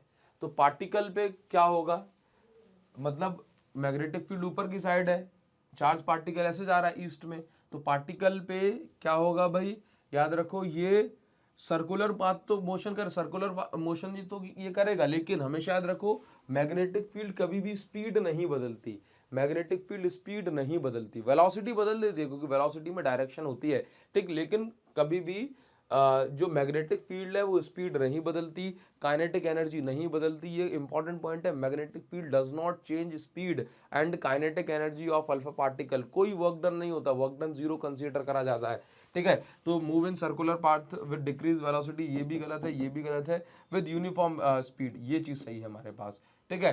बस ये हो गया आपके पास करेक्ट ऑप्शन। ये काम की बातें जो मैं आपको भी बता रहा हूँ। Stationary charge, very high magnetic field apply कर दी, स्टेशनरी चार्ज पे कोई फोर्स लगेगा क्या, नहीं लगेगा, मतलब ये नो फोर्स इसका करेक्ट ऑप्शन हो जाएगा। आगे हम बढ़ेंगे, देखो नेक्स्ट क्वेश्चन क्या दिया जा रहा है। अब आपको यहाँ पर बताना है the region of upward strongest magnetic field, आपको ये कंडीशन बतानी है कि ये आपको इस तरीके से 2 वायर दिए गए, एक वायर में I1 करंट फ्लो हो रहा है, दूसरे वायर में I2 करंट फ्लो हो रहा है, तो स्ट्रॉन्गेस्ट अपवर्ड मैग्नेटिक फील्ड कहाँ होगी ये बताओ जरा। तो देखो यहाँ पर समझे कि मैग्नेटिक फील्ड यहाँ से तो बाहर आ रही है, यहाँ के अंदर जा रही है, तो यहाँ पर मैग्नेटिक फील्ड कैंसिल होगी। देखो I2 करंट यहाँ पे मैग्नेटिक फील्ड अंदर, I1 करंट बाहर, ये कैंसिल हो जाएगी, ठीक। ये वाले रीजन में अगर हम देखें, ये मान लो कि अच्छा सॉरी हाँ ठीक, ये मान लो ये हॉरिजॉन्टल प्लेन पे रखा हुआ, मतलब कुछ इस प्रकार से, तो ये वाले रीजन में जो मैग्नेटिक फील्ड है वो ऊपर की साइड मतलब आउटवर्ड, और ये वाले रीजन में इनवर्ड, तो ये कैंसिल हो जाएगी, ठीक है। अच्छा, इसके बाद यहाँ पर जो मैग्नेटिक फील्ड लाइन है इस वाले रीजन में ये आउटवर्ड बाहर की साइड है, और यहाँ से भी बाहर की साइड, ठीक है, चलिए बाहर की साइड मतलब अपवार्ड आप इसको मानेंगे हॉरिजॉन्टल प्लेन के हिसाब से। यहाँ पे इनवार्ड जाएगी और इनवार्ड जाएगी दोनों वायर के कारण, ठीक है, और यहाँ पे भी इनवार्ड आउटवर्ड हो जाएगी। तो हम ऐसा बोलेंगे कि जो स्ट्रॉन्गेस्ट मैग्नेटिक फील्ड वाला रीजन है ये आपका बी हो जाएगा। कौन सा हो जाएगा? बी हो जाएगा। क्लियर है? ठीक, स्ट्रॉन्गेस्ट अपवार्ड मैग्नेटिक फील्ड वाला रीजन बी हो जाएगा। ठीक, आगे हम बढ़ेंगे। अच्छा, इसके बाद करंट कैरिंग वायर अगर ये मैग्नेटिक फील्ड में रखा हुआ है तो ये मैक्सिमम फोर्स कब लगता है इस पे? परपेंडिकुलर मैग्नेटिक फील्ड में। याद रखो, शायद इसमें क्वेश्चंस अगर नहीं आ रहे हैं तो मैं आपको बता देता हूं कि अगर कोई जो है charge particle perpendicular magnetic field में किसी एंगल पे एंटर करता है तो उसका जो मोशन होता है देन हेलिकल मोशन होगा। इसका कैसा कैसा मोशन होगा? Helical motion. Other than 90 degree अगर एंटर करेगा तो हेलिकल मोशन इसका चार्ज पार्टिकल का हो जाएगा। ठीक है, और इसमें भी जो स्पीड है वो नहीं बदलेगी। क्लियर? चलिए आगे हम बढ़ेंगे। आगे हम बढ़ेंगे और देखो नेक्स्ट क्या दिया जा रहा है कि आपके पास क्या है? एक स्ट्रेट कंडक्टर जिसकी लेंथ क्या है? एल है। ये हॉरिजॉन्टल प्लेन पे फ्लेक्सिबल स्ट्रिंग से ये कनेक्टेड है। ठीक, मैग्नेटिक फील्ड बी लगाई जा रही है। अगर हम जो है अगर हम चाहते हैं कि इन वायर के अंदर जो खिंचाव हो रहा है, टेंशन जो इन वायर के अंदर है उसको बैलेंस कर दें, तो आपको तो जो करंट जो फ्लो कराना पड़ेगा वो कितना करंट फ्लो कराना पड़ेगा? The magnitude of current in wire. देखो एक्चुअल में क्या होगा कि ये जो वायर है ये मैग्नेटिक फील्ड में रखे हुए हैं। कैसे? मैग्नेटिक फील्ड में। अब क्योंकि मैग्नेटिक फील्ड में भी रखा है, ये वायर जो है इसको टांग के रखे हैं तो वायर में टेंशन हो रही है। ठीक, तो हम चाहते हैं कि जो मैग्नेटिक फील्ड है इसका जो mg फोर्स है वो नीचे की साइड है, उसी के लिए तो वायर में टेंशन है। हम चाहते हैं कि ये जो मैग्नेटिक फील्ड है इस पे ऐसे फोर्स लगाए अपवार्ड ताकि mg फोर्स को ये बैलेंस कर सके खुद ब खुद, तो वायर की टेंशन ही खत्म हो जाए। ठीक है, तो हम चाहते हैं कि जो मैग्नेटिक फोर्स है ये mg फोर्स के बराबर हो जाए। मैग्नेटिक फोर्स कितना है? ILB, और mg फोर्स को बैलेंस कर ले तो मैग्नेटिक फोर्स के लिए आपको करंट फ्लो कराना पड़ेगा। ठीक है, करंट फ्लो कराएंगे कितना? mg/LB के बराबर। बस ये इसका आंसर हो जाएगा। ठीक, चलिए आगे बढ़ सकते हैं। नेक्स्ट देखो क्या कंडीशन बताई जा रही है। ये देखो इसमें दिया जा रहा है कि आपके पास एक इलेक्ट्रॉन है और एक प्रोटॉन है। ये इनिशियली जो है सेम स्पीड से सेम डायरेक्शन में, एक मिनट एक बार और पढ़ते हैं। एक इलेक्ट्रॉन है एक प्रोटॉन है, दोनों इनिशियली सेम स्पीड से सेम डायरेक्शन में at 90 degree to the uniform magnetic field. देखो क्या कहा जा रहा है आपसे, इसमें कहा जा रहा है कि एक इलेक्ट्रॉन है और एक प्रोटॉन है, दोनों सेम स्पीड से सेम डायरेक्शन में जा रहे हैं और मैग्नेटिक फील्ड इन दोनों के कैसे है? परपेंडिकुलर है। तो ऐसे केस में क्या कंडीशन बनेगी? क्योंकि चार्ज तो सेम है भाई, F is equal to Q V B sine theta. Theta दोनों के लिए सेम है, चार्ज दोनों के लिए सेम है, नेचर ही तो अलग अलग है। तो यहाँ पर आप ये देखें तो एक पे फोर्स ऊपर लगेगा एक पे फोर्स नीचे लगेगा, तो आप ये देखें कि फोर्स दोनों पे इक्वल होगा मैग्नीट्यूड में, बस ऑपोजिट होगा डायरेक्शन। और डायरेक्शन भी आप फ्लेमिंग लेफ्ट हैंड रूल से पता कर सकते हैं। ठीक, अगर मूविंग चार्ज पे जो फोर्स लगता है मैग्नेटिक फील्ड में उसको हम क्या बोलते हैं? लॉरेंट्ज फोर्स। ठीक है, चलिए एक्चुअली वो मैग्नेटिक लॉरेंट्ज फोर्स है। ठीक है, चलिए आगे हम बढ़ेंगे। What is the shape of path of electron? जब राइट एंगल मैग्नेटिक फील्ड में एंटर करेगा तो क्या शेप होगा उसका? सर्कुलर शेप हो जाएगा पाथ का। ठीक है, इलेक्ट्रॉन एक प्रोटॉन है, ये सेम डायरेक्शन में जा रहे हैं, सेम काइनेटिक एनर्जी है, यूनिफॉर्म मैग्नेटिक फील्ड में परपेंडिकुलर ये मोशन करते हैं। क्या इनका जो रेडियस होगी क्या वो सेम होगी? तो आप ये सोच लो जरा। देखो R is equal to radius का फॉर्मूला क्या है? mv/qb। समझना, कह रहा है कि काइनेटिक एनर्जी सेम है। ठीक है, काइनेटिक एनर्जी दोनों ही कैसी है? सेम है, सेम डायरेक्शन में जा रहे हैं, मैग्नेटिक फील्ड में भी परपेंडिकुलर, क्या उनकी रेडियस सेम होगी?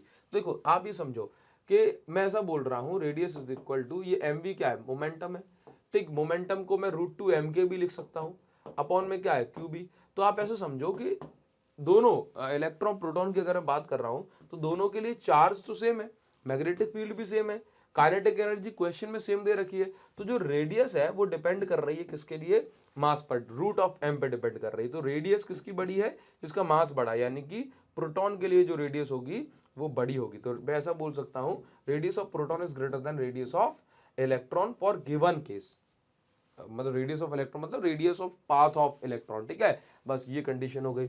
Uniform electric field magnetic field produce pointing in same direction, electrons projected in direction of field what will be the effect of kinetic energy due to two field. देखो simple सी बात कह रहा है कि भाई किसी जगह पे ये ऐसे दो फील्ड हैं एक दूसरे के पैरेलल हैं, ठीक है, सेम डायरेक्शन में पॉइंट करता हुआ दिखाया गया है।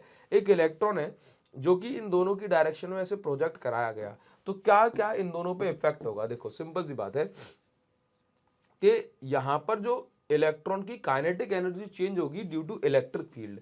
Electric field changes, electric field तो भाई एक्सेलरेशन कराती है, हाँ, चार्ज पार्टिकल में, चाहे वो कैसा भी हो, चाहे रखा हो, आड़ा हो, तिरछा हो, कैसा भी हो। Electric field changes, kinetic energy इसकी बदलेगी, magnetic field won't affect it, ठीक है, मैग्नेटिक फील्ड इसको अफेक्ट नहीं करेगी क्योंकि ये इसके पैरेलल या एंटी पैरेलल मूव कर रहा होगा, ठीक है। चलिए आगे बढ़ जाएंगे, बस ये चीज है। एक प्रोटॉन है और एक इलेक्ट्रॉन है, ये ट्रैवल कर रहे हैं along the parallel path entering region uniform magnetic field perpendicular which of them will, अच्छा, हायर फ्रीक्वेंसी से।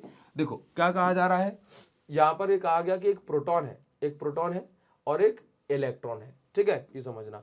ये दोनों क्या है, ये परपेंडिकुलर मैग्नेटिक फील्ड में एंटर करते हैं, ठीक है। ये मान लो परपेंडिकुलर मैग्नेटिक फील्ड ऐसे क्रॉस या डॉट से भी हम रिप्रेजेंट कर सकते हैं। दोनों में से कौन हायर फ्रीक्वेंसी के साथ मूव करेगा।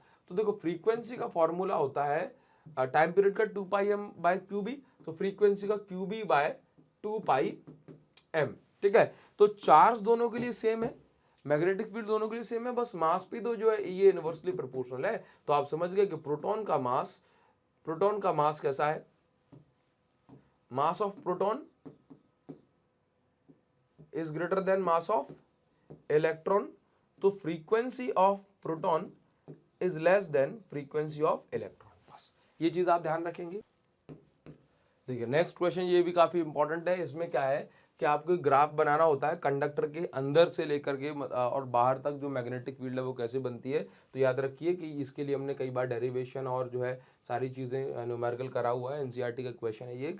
तो सेंटर पे अगर हम ये देखें तो मैग्नेटिक फील्ड एकदम जीरो है कंडक्टर के, सरफेस तक पहुंचते पहुंचते मैग्नेटिक फील्ड की वैल्यू बढ़ती है और सरफेस के बाहर जो मैग्नेटिक फील्ड है ये घटती है। तो इस ग्राफ को हमने इस तरीके से रिप्रेजेंट करा है, क्लियर है। इसके बाद हम आगे बढ़ेंगे और नेक्स्ट क्वेश्चन हम देखते हैं, ये भी आपका जो है काम का क्वेश्चन हो सकता है।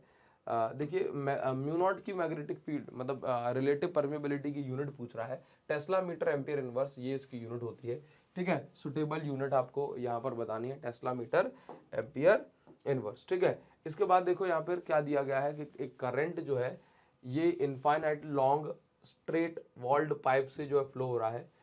तो आपको बताना है एक current flows along the length of an infinitely long straight thin walled pipe. The magnetic field is same at all point inside the pipe but not zero. The magnetic field at any point inside the pipe is zero. The magnetic field is zero only on the axis of pipe, ठीक।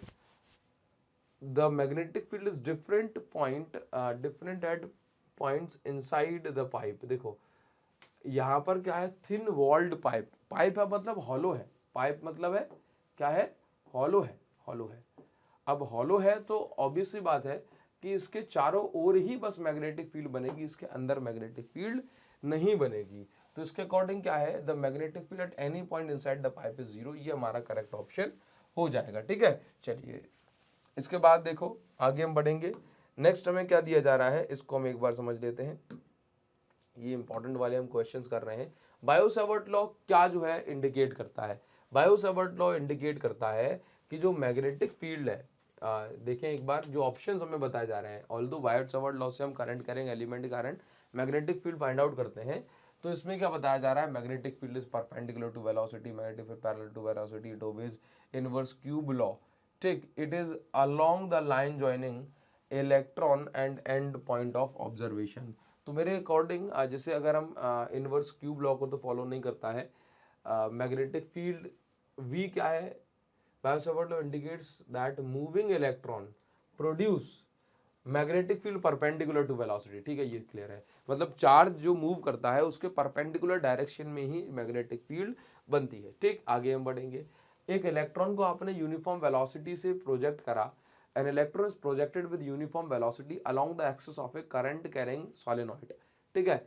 which of the following statement is true, जैसे मान के चलो current carrying solenoid के अंदर क्या है, magnetic field जो है ये पैरेलल होती है, और आपने इसी एक्सिस के अलोंग जो है आपने उसको फोर्स लगा दिया उस पर, मतलब अंदर पुश कर दिया, तो क्या होगा भाई, कुछ नहीं होगा, पैरेलल चार्ज पे कोई फोर्स नहीं लगता। तो बस ये इसका करेक्ट आंसर हो जाएगा।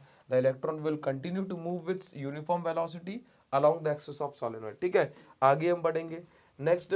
और नेक्स्ट देखो क्या दिया है, दिया है यहाँ पे, how will the magnetic field intensity at the centre of circular current carrying coil change if current through the coil is doubled and radius is half. देखो mu not I upon 2r होता है, अब current को आपने क्या कर दिया double, तो 2 हो गया, और रेडियस को कर दिया आपने हाफ, तो यहाँ पे हो जाएगा 4, यानी कि 4 टाइम्स जो मैग्नेटिक फील्ड है ये इंक्रीज यानी कि बढ़ जाएगी। ठीक, आगे हम बढ़ेंगे। नेक्स्ट क्वेश्चन क्या है, बायो सेवर्ट लॉ का वेक्टर फॉर्म बहुत पूछा जाता है। बायो सेवर्ट लॉ का वेक्टर फॉर्म होता है dB vector is equal to mu not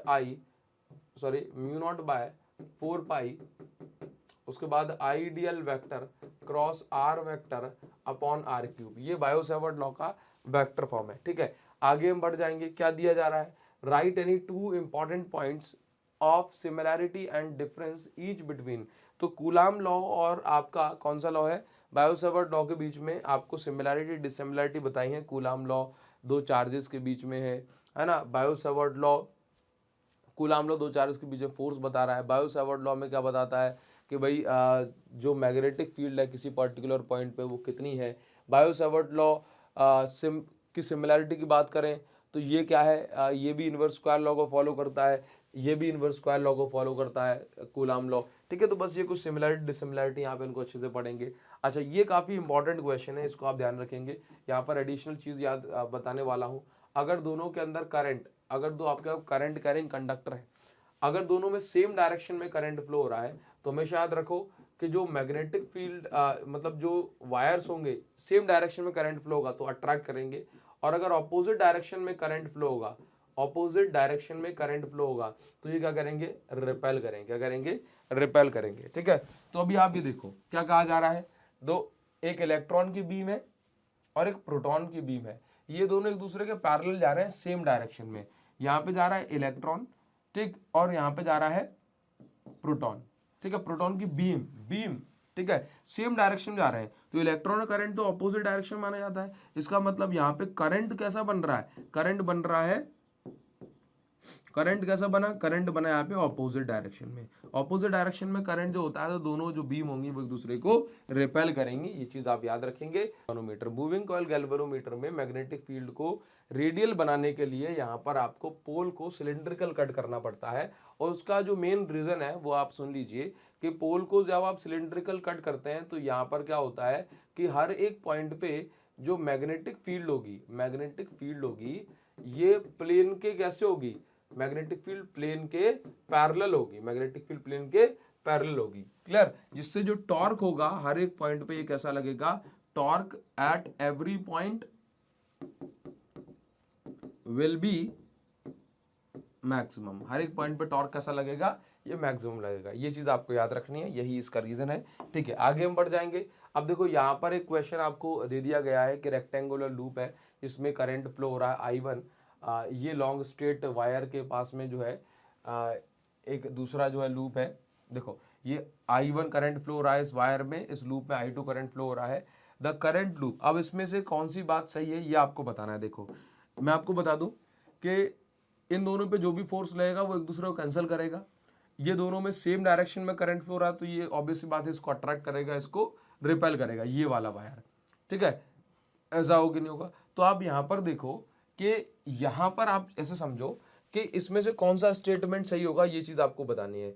तो ये कहाँ मूव करेगा, मूव टुवर्ड्स द वायर, क्योंकि ये अट्रैक्शन फोर्स उसका ज्यादा स्ट्रॉन्गर होगा रिपल्जन फोर्स की कंपैरिजन में। ठीक है, चलिए आगे हम बात करेंगे। यहाँ पर देखो कुछ छोटे छोटे से पॉइंट यहाँ पर पूछे जाते हैं कि why phosphor bronze wire is used. देखो एक्चुअल में क्या है कि जो मूविंग कॉइल गैल्वेनोमीटर होता है उसमें हम फॉस्फर ब्रॉन्ज की जो स्प्रिंग है, सस्पेंशन वाले की हम बात करें तो सस्पेंशन वाले में जो उसमें स्प्रिंग तो नहीं होती, उसमें वायर लगा होता है फॉस्फर ब्रॉन्ज का, एक्चुअल में क्या होता है कि फॉस्फर ब्रॉन्ज का जो वायर है इसका लो टॉर्सनल कांस्टेंट होता है, मतलब हल्का सा भी अगर इस पर टॉर्क लगा तो ये ज्यादा डिग्री घूम जाता है ना, इसको हम बोलते हैं लो टॉर्सनल कांस्टेंट। इसीलिए लो टॉर्सनल कांस्टेंट वाली क्वालिटी होने के कारण ही ये जो है हम फॉस्फर ब्रॉन्ज का जो वायर है ये हम यूज करते हैं। यानी कि अगर इस पे हल्का सा भी जो है इस पे टॉर्क लगेगा तो ये वापस से अपने जो है जगह पे आने में बहुत ज़्यादा ताकत लगा देता है और जल्दी से आ जाता है। ठीक है,